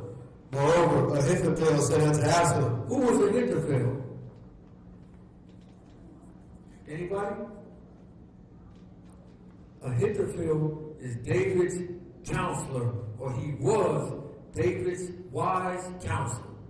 Read. Let me now choose out of 12,000 men, and I will arise and pursue after David tonight. After who? After David tonight. So David's counselor has turned on him.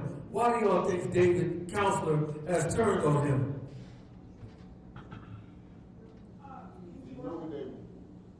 Because he lost the respect for him for killing, having Uriah killed, like all that. All that chaos, everything jumped out, the people lost respect. That's true. What you got? What you got, Art? I say if that's his, what's he again? He's David's counselor.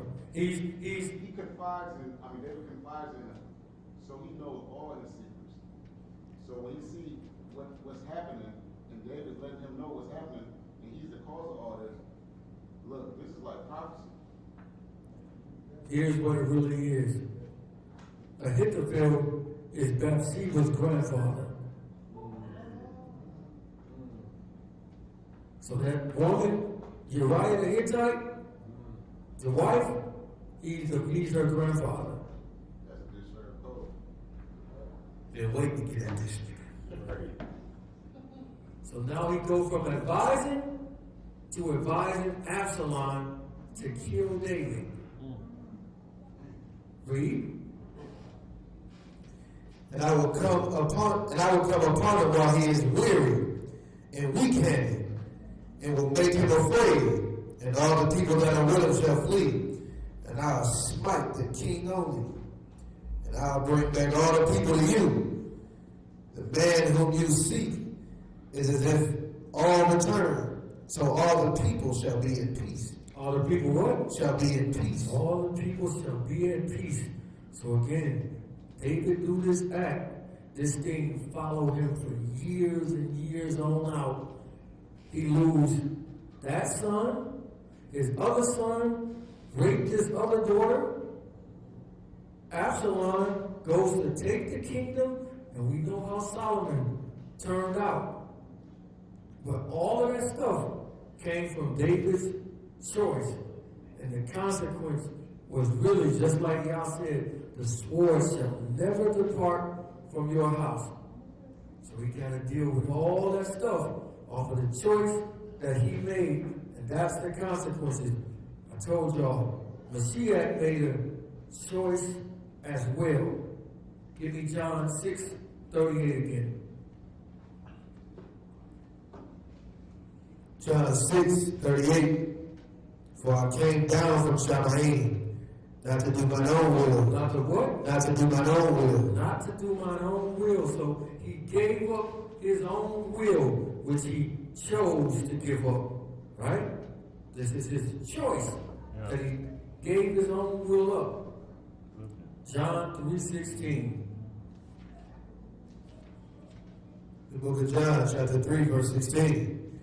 For Elohim so loved the world that he gave his only begotten Son, that whosoever believe in him should not perish, but have everlasting life. But have what? Everlasting life. So when we are born into this world and we get some understanding, we all hope to live how long? Long, long life. I ain't never seen nobody say, I want to die when I'm 25 or 30. We all want to live a long, prosperous life. But Mashiach's life was short and violent. And he actually chose it. He knew it before he came down. Right? Read that verse again. This is John 3:16.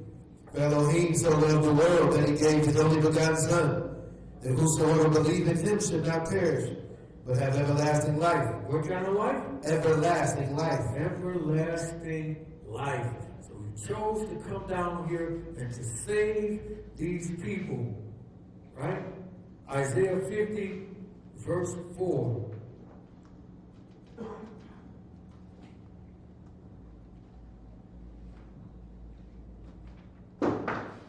Isaiah chapter 50 and verse 4. Yahuwah Elohim hath given me the tongue of the learned, that I should know how to speak a word in season to him that is weary. He waketh morning by morning. He waketh my ear to hear as the learned. As what? As the learned. Read. Yahuwah Elohim have opened my ear, and I was not rebellious, neither turned away back. I gave my back to the smiters. I did what? I gave my back to the He smiters. says, I gave my back to them that was beating me. Read. My cheeks to them that plucked off the hair. I let them snatch my beard out. Read. I hid not my face from shame and spit. I let these people snatch my beard off and spit in my face. I came down, I knew that they was going to do this. This was a choice that I made. Read. For Yahuwah Elohim will help me. He will do what? He will help me. He's going to help me. Isaiah 53, verse 2. Isaiah 53:2. For he shall grow up before mine eyes as a tender plant, as a root out of dry ground. He hath no form nor comeliness. And when we shall see him, there is no beauty that we should desire. So he comes down as a man. Goodness, God, at least make me handsome. While I'm here, at least give me that. There is no beauty that we should desire. There's no what? There is no beauty that we should desire. Choice, read. He is despised and rejected of men, a man of sorrows and acquainted with grief. We hid as it was our faces from him. He was despised, we esteemed him not. Surely he had borne our griefs and carried our sorrows, yet we did esteem him stricken. All of this is the consequences of his choice. Read. Smitten of Elohim and afflicted, but he was wounded for our transgressions. For whose transgression? Our transgressions. Read. He was bruised for our iniquities. The chastisement of our peace was upon him, and with his stripes we are healed. We are what? We are healed. We are healed. So if he don't do this, his wife dies. The thing that Adam did doesn't get overturned. He gotta do it in order to save his wife. Read. All we like sheep have gone astray. I did what? All we like sheep have gone astray. You drank from the other cup and got drunk and wandered out of the way. Read. We turned every one to his own way, and Yahuwah had laid on him the iniquity of us all. The what? The iniquity of us all. Read. He was oppressed. He was afflicted, yet he opened not his mouth. He is brought as a lamb to the slaughter, and as a sheep before her shears is dumb, so he opened not his mouth. Didn't say a word. Read. He was taken from prison. From where? From prison. Wow. I was in jail for 3 days. It was the worst 3 days of my life.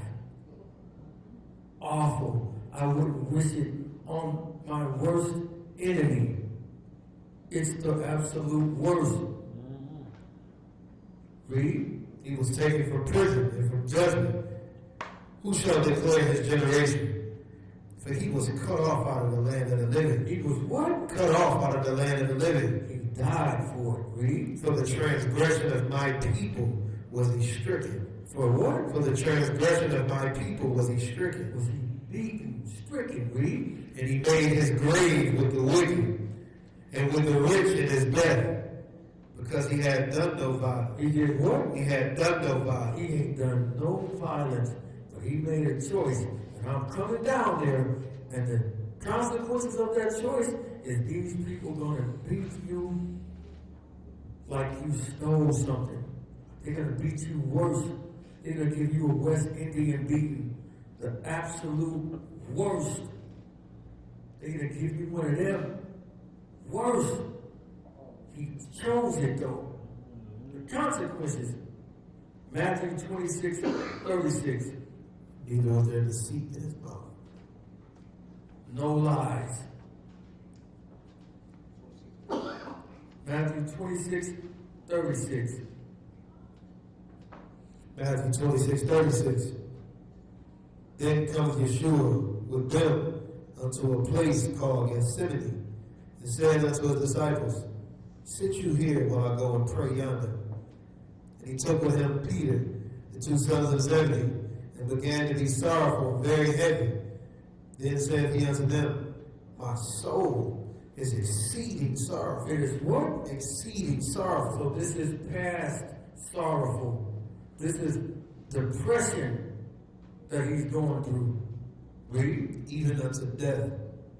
Tarry you here and watch with me. And do what? And watch with me. All I need y'all to do is watch. I don't need you to do nothing else. Just watch with me. Read. And he went a little further and fell on his face and prayed, saying, O my Father, if it be possible, let this cup pass from me. Do what? Let this cup pass from me. Wow, this sounds like he don't want to do this. He praying against something that he knows has to take place. But he asking y'all, please, take this what from me? This cup from me. Take this cup from me. asked y'all earlier, what would you do not to drink from this cup? Read. Nevertheless, not as I will, but as you will. As what? As you will. As you will. I'm still not going to do my will, even though I don't want to do this, because this going to be awful. But he been do this. Read. And he came to his disciples and found them asleep. Found them what? Asleep. Man, I asked y'all to watch. How do you think he feel towards Peter and them that he going through the absolute worst time of his life? I asked y'all to just watch. Y'all can take no dose or nothing and wake up for me. They sleep when he needs them the most. Read. What? Could you not watch on me for 1 hour? For how long? For 1 hour? He hot at them. Read. Watch and pray that you enter not into temptation. That you what? That you enter not into temptation. You better stay awake because you don't want to get entered into temptation. Read. The Ruach indeed is willing, but the flesh is weak. But the what? The flesh is weak. But the flesh is weak. Read. He went away again the second time and prayed, saying, "Oh my Father, Oh my what? oh my Father, Oh my Father. Read. if this cup may not pass away from me, except I drink it, your will be done." Your what? Your will be done. Your will be done. The flesh does not want to go through with this. The spirit is willing, but his body don't want this to happen. Read. And he came and found them asleep He again. did what? Came and found them asleep again. You niggas went to sleep again.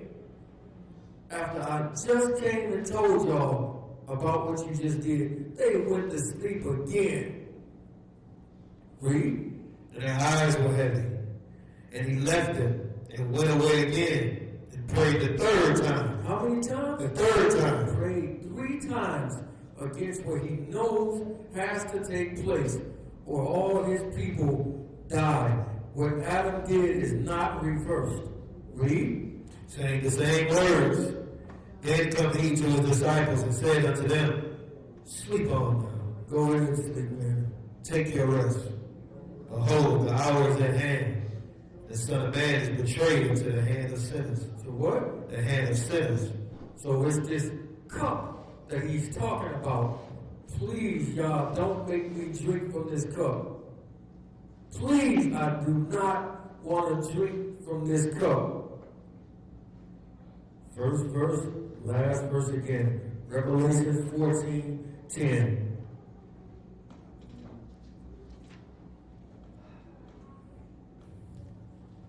Revelation 14:10. The saints shall drink of the wine of the wrath of Elohim, which is poured out without mixture. Without what? Without mixture. Without mixture, read. Into the cup of his indignation. Into the cup of what? His indignation. Into the cup of his indignation. So when you choose and you make your choice to do something, the consequences at the end may be this cup. Nobody don't want to drink from this cup. Mashiach did not want to drink from this cup. So if he didn't want to do it, we know we don't want to do it.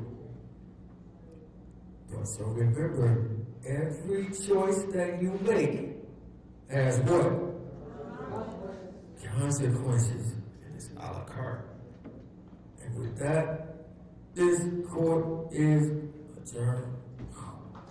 Hallelujah.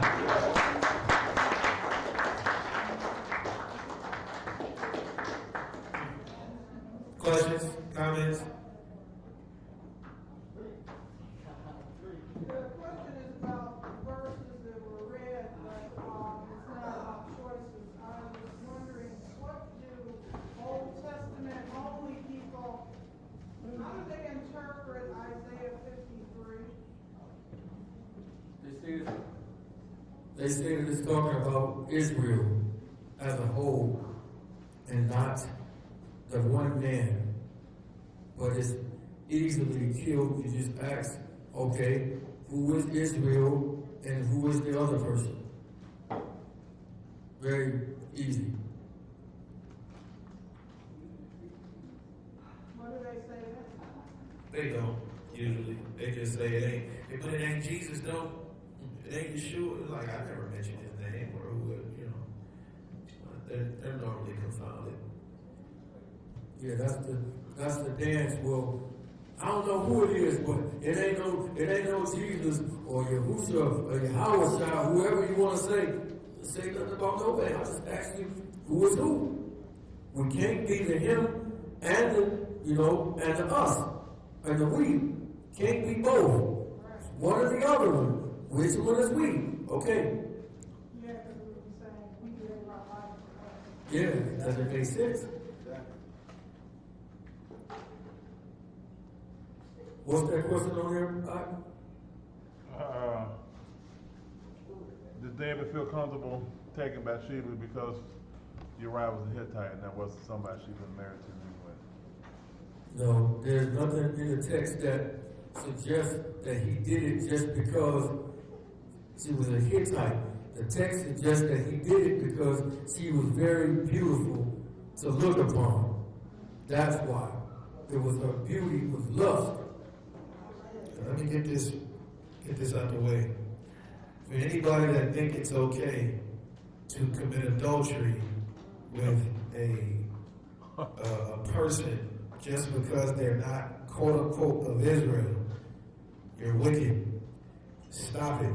It don't give a of this nation or of that nation. Don't commit adultery, period. It's not based on whether they of the children of Israel or not. Oh, I can commit this sin against them. Or I can steal from them because they're Gentiles. I can do, no, that don't work like that. You don't see that in the book.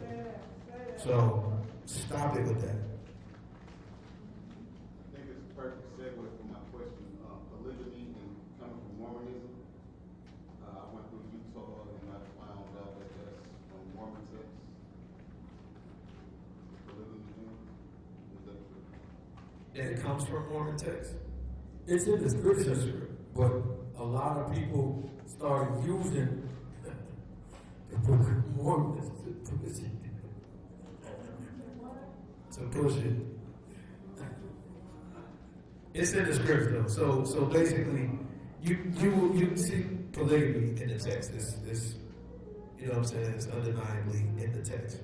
But people use the Book of Mormon to support and push polygamy. You know what I'm saying? As if it's something that got to be done or whatever have you. Well, that's not the case. But all we gotta do is just look at the text for what it says, right?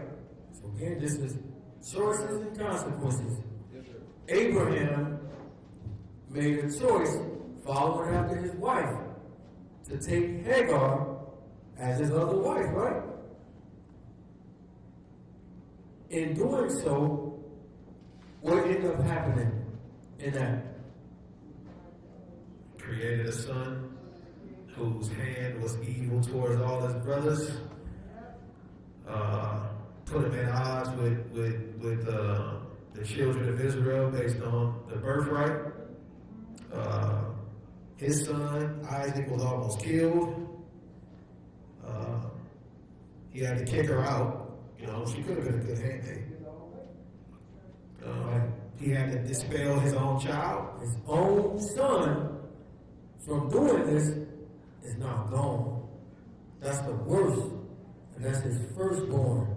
His first, You gotta go because I made a choice. I didn't ask y'all in this choice. The consequences, all the stuff that he just said, the worst one is now my son got to leave. So now we look at Jacob. He had the 4, right? So everybody look at that story and say, oh man, that boy get to be with 4 of them. Because they only thinking about the one thing. But they not looking at the rest of this stuff. So you go through the story and you see Jacob's whole life was a living hell off of the choices that he made. So when we look at the whole story, we see that his house was like Jerry Springer, divided for sure. Children at odds with each other because of who the mama was. You know what I'm saying? You know, favoritism, whole none. Bathsheba, that was like a revelation to me. Bathsheba playing that in the concert. That was a play. That was a play.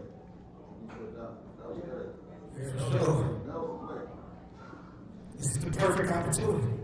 You know what I'm saying? So that choice that he chose, again, I know he wasn't thinking nowhere near past that. You know? But you can see all of the damage that it caused. And it went for years. Again, all that stuff, Solomon, it ultimately go back to Adam. But then when Solomon come on the scene, all that stuff that Solomon is doing is a direct result from what David was doing. You know what I'm saying? So, when you out and you like to beat people up and rob people and do stuff like this, and then they come to your house and they shoot it up, it don't get you, but your innocent daughter died. The consequences, your daughter died. Again, I know if people thought this, I would not do this. If I knew that they were going to come and kill my baby, I would have done that. Nobody don't think about no consequences. You're just thinking about, I'm going to get this gratification out of doing what I want to do, and nobody will know about it.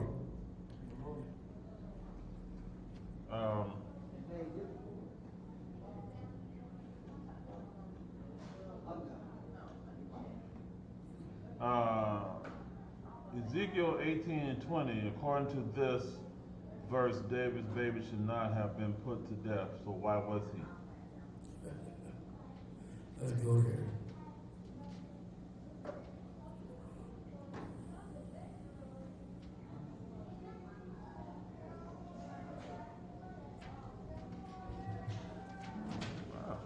Ezekiel chapter 18 and verse 20. The soul that sinned, it shall die. The what? The soul that sinned, it shall die. So the soul that sins, it shall die. Read. The son shall not bear the iniquity of the father. Shall not what? Bear the iniquity of the father. This is key. That he won't bear the iniquity of the father. Read. Neither shall the father bear the iniquity of the son. The righteousness of the righteous shall be upon him, and the wickedness of the wicked shall be upon him. Shall be upon what? Him. Shall be upon him. So it's good to see that it's, if you know the book, there's two deaths, right? There's the first death, and there is the second death. This would be referring to the second death. Give me Daniel chapter 12, verse 1. Because plenty of people have lost their lives off of something that their parents have done. We see this in real life every day. Daniel 12 and 1. And at that time shall Michael stand up, the great prince will stand for the children of your people. And there shall be a time of trouble such as never was since there was a nation, even the same time. And at that time your people shall be delivered, every one that shall be found written in the book. And many of them that sleep in the dust of the earth shall awake. Many of them that what? Many of them that sleep in the dust of the earth shall awake. Shall do what? Shall awake. They shall awake. This means that these people were dead and they are coming back to life. Read. Some to everlasting life, some to everlasting shame and contempt. Everlasting what? Some to shame and everlasting contempt. So it's showing you that these people are waking up from the dust. Some to everlasting life, but some to shame and contempt. That means that they're going to do what again? Die. They're going to die again. That's what this is referring to. Revelation chapter 2, verse 11. Revelation 2 and 11. He that hath an ear, let him hear what the Ruach saith unto the congregations. He that overcome shall not be hurt of the second death. What death? The second death. The second death. So when he's reading that, that's what this is talking about. They're not going to be put to death for this, meaning the second death. Revelation 20 and 6. Revelation chapter 20, verse 6. Increased in Kodesh is he that hath part in the first resurrection. In the what? The first resurrection. The first resurrection. Read. On such the second death hath no power. The what death? The second death hath no power. The second death have no power. Let's see what the second death is. Revelation 21 and 8. Revelation 21, 8. But the fearful and unbelieving, the abominable, murderers, whoremongers and sorcerers, idolaters and all liars, shall have their part in the lake which burn with fire and brimstone. In the what? In the lake which burn with fire and brimstone. Which is? Which is the second death. Which is what death? The second death. The second death. So that baby doesn't mean that that child was going to the lake of fire for that. He died a physical death. Just like Achan's family died for what he did. But that don't mean you take the second death.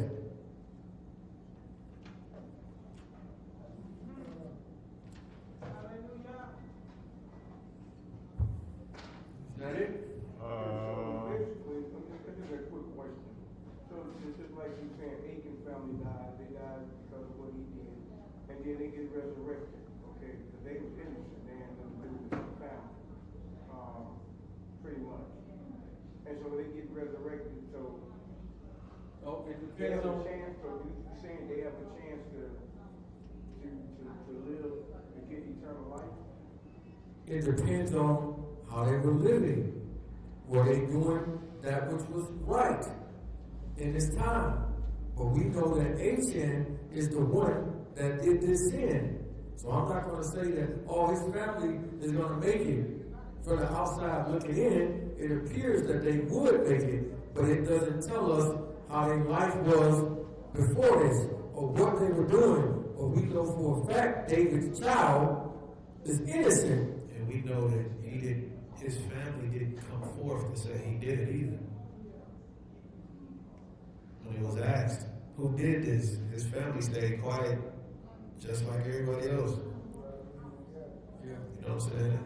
No, nobody came forth to say that he did it, and he hid it in the family's tent. So, But he chose to do the thing himself. He saw the silver and the gold. Oh my goodness. And he saw the Babylonian garment. I got to have it. He stole it. And he went and took it in his tent. Now it doesn't say that they saw him do it. Or any of this. Don't tell us this. But we know for a fact he is the one that did it. He made the choice to do it. And the consequence came on him and his whole family and the animals that he had. like God said, the key is that they're not going to bear the iniquity of the father. Even in David's case, the child didn't bear the iniquity. It was forgiven. It was told David, no, I forgave you for this already. This is just your punishment. Okay, so my question is then, let me rephrase it a little bit. So in the sense, okay, they're not going to bear the iniquity, right? So if they're resurrected, they didn't bear the iniquity, then they have a chance of eternal life, right? Based on if they actually in their lives were already righteous. I'm saying like the baby, for instance. The baby didn't have a chance to live. Right. As a result of his dad's action. Absolutely. So when the baby gets resurrected, the baby should be able to get eternal life. Right? Yes, sir. Because we know that the baby is a baby. It doesn't know it. You know what I'm saying? It ain't nothing wrong. Right. It has nothing wrong. It's not made any choices to do this, that, and the third. Right? But these Achan's family were grown. You know what I'm saying? His wife is a grown up.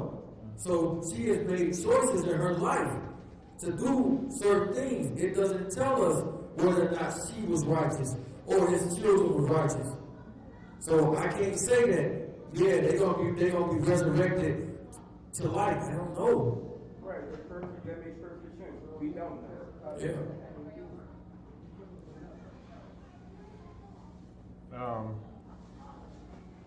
All that stuff is fun. So as we walk in this life, we will face situations like Yahushua did. We must bear that pain and remember to do the will of the Father. Correct? Absolutely. Absolutely.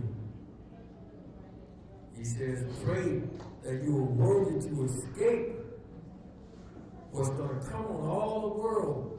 So that's why we want to be able to escape that. And in order to do that, we're supposed to have something. Brotherly love.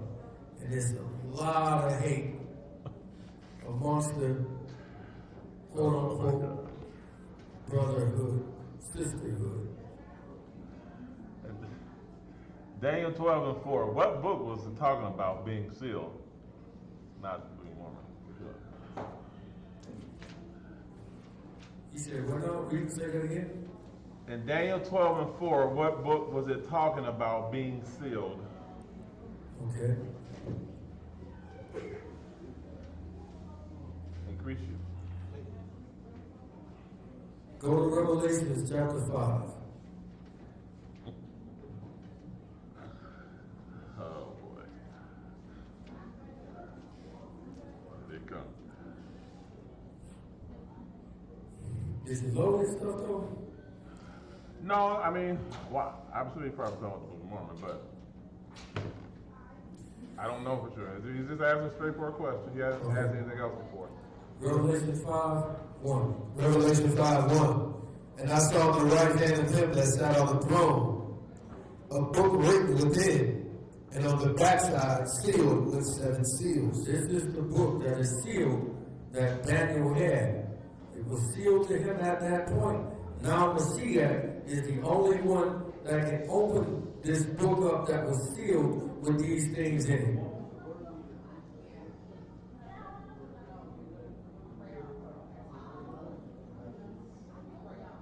Is there another? So far, no. But I guess if we end it, that's it.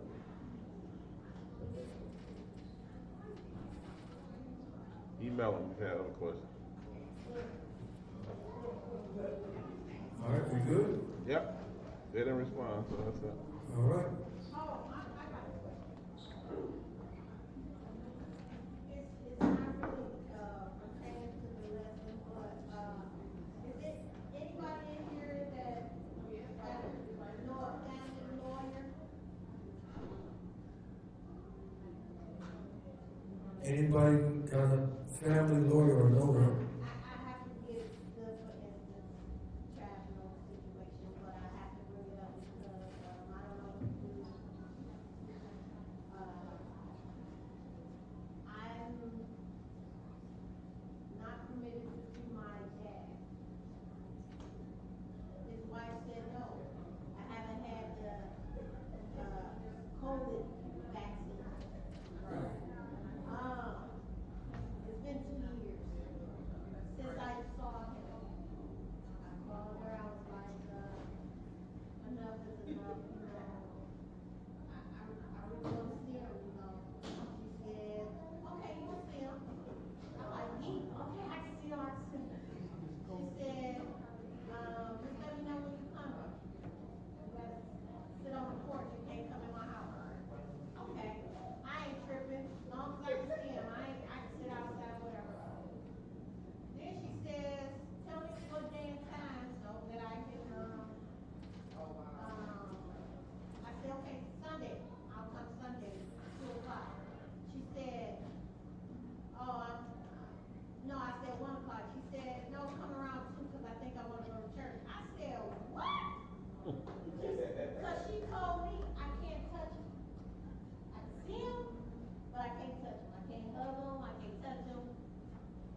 to church with people you don't know who got COVID or what.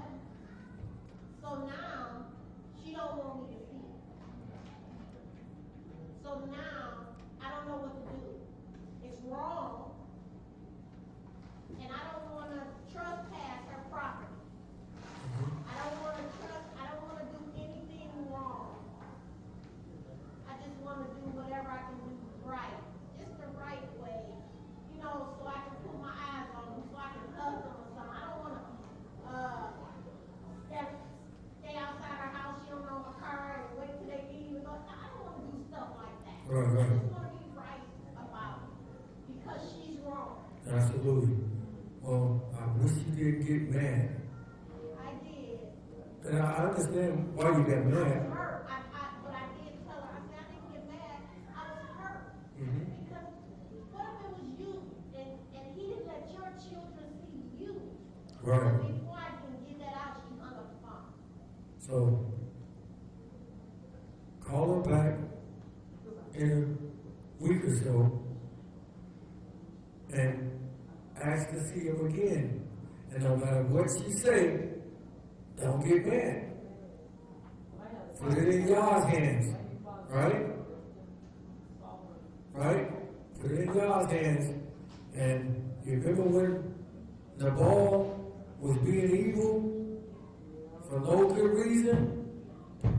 No, we don't want this to happen. Where he smote that in his heart. You know what I'm saying? And he died. Because that's just pure mean. Like, she don't have a heart. She's an animal. That's a beast. You don't want me to see my father? What's wrong with you? But again, keep your composure. Don't get mad. Even though you might be mad, don't let it out. Don't let it be heard. After that, you ask, I just want to see my dad. She deny you of it? Okay, I'm putting it in y'all's hands. Continue to do what's right.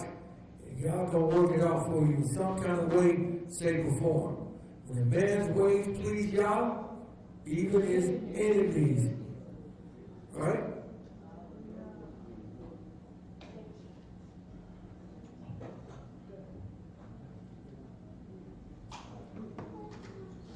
No more questions. Just remember that with this being the beginning of this month, next month the feast days are beginning. So just if you haven't prepared, do so. That trumpets is on September 25th. Day of Atonement begins the evening of October 3rd through until the evening of October 4th. Sukkot begins October 9th. And the last great day would be the October 16th. So this, you haven't taken off. Please do, those are the Sabbath days that we have to observe. Yes, I'm gonna do it again. Thanks, sir. Yes. And they are on the Chosen Seed page as well. If you have Facebook on the Chosen Seed group, it is there posted at the top.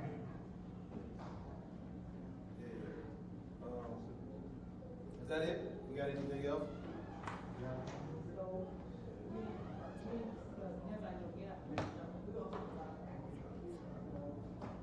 Oh yeah, the gathering, September 4th.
Tomorrow, the 27th, 28th, 28th, hot 10 hair wraps, 12 to 4.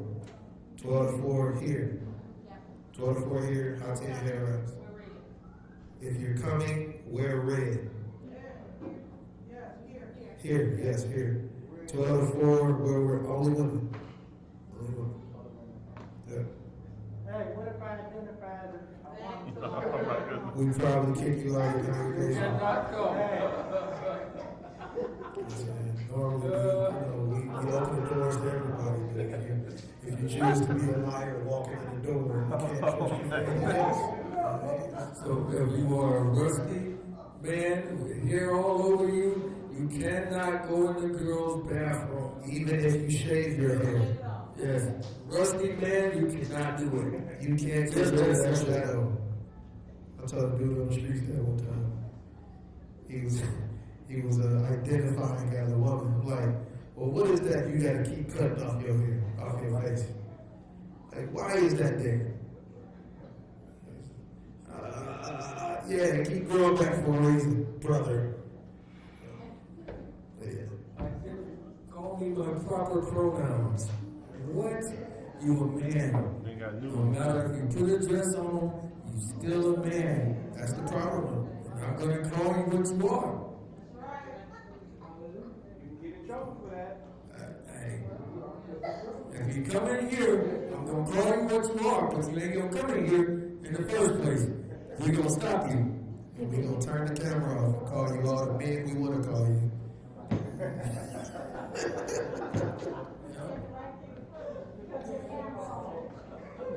Yes, you cannot come in here and do that. They got new pronouns. Yeah, what? New pronouns. What's the new program? Who? Thee and they and And I'm non-binary. And all of this nonsense. So why do you think I'm a female? Because you are. That's what you are. No matter how you feel, that's what you are.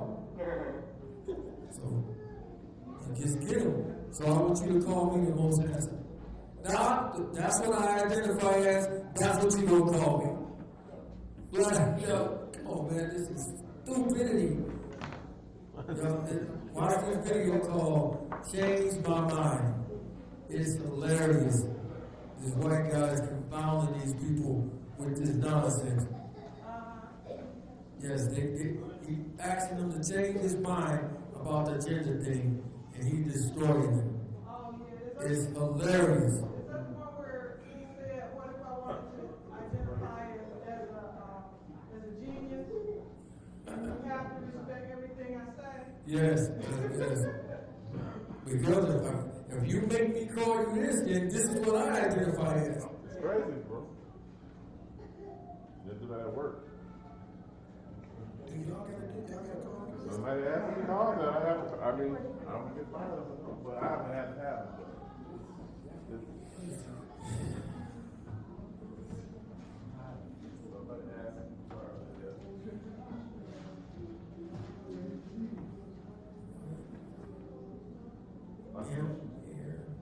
call it by your first name. You go for name, not a pronoun.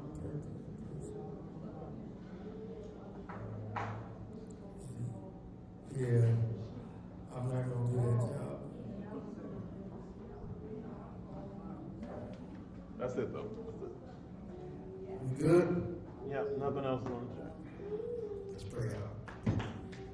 We gon' pray, gon' pray, gon' pray, gon' pray, gon' pray, gon' pray, gon' pray, pray out, pray out, pray out, pray out. We gon' pray, gon' pray, gon' pray, gon' pray, gon' pray, gon' pray, gon' pray, pray out, pray out, pray out, pray out.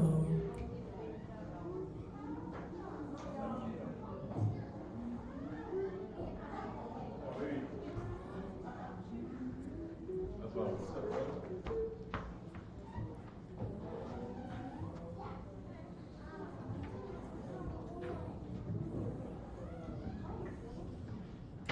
Hallelujah, Father, we thank you for this word, Father. We thank you for this day. We thank you for life, health, and strength, Father. Again, we ask you to be with those who are sick among us, those who are grieving, those who are going through whatever they may go through. Father, we thank you for your Ruach HaKodesh that empowers us and gives us your word to bring us to remembrance, to help us make the right choice. Father, we ask you to continue to allow us to help us walk uprightly before you, Father, and to choose right, Father, to choose holiness, Father, to choose set apartness before you, Father. We ask that you be with us throughout the rest of the week and keep us until we come at the appointed time, Father. We ask that you allow us just to be righteous, Father, be merciful, and Father, we may obtain mercy and find favor and help in our time of need, Father. All these things we pray in the name of Yahushua HaMashiach. So be it.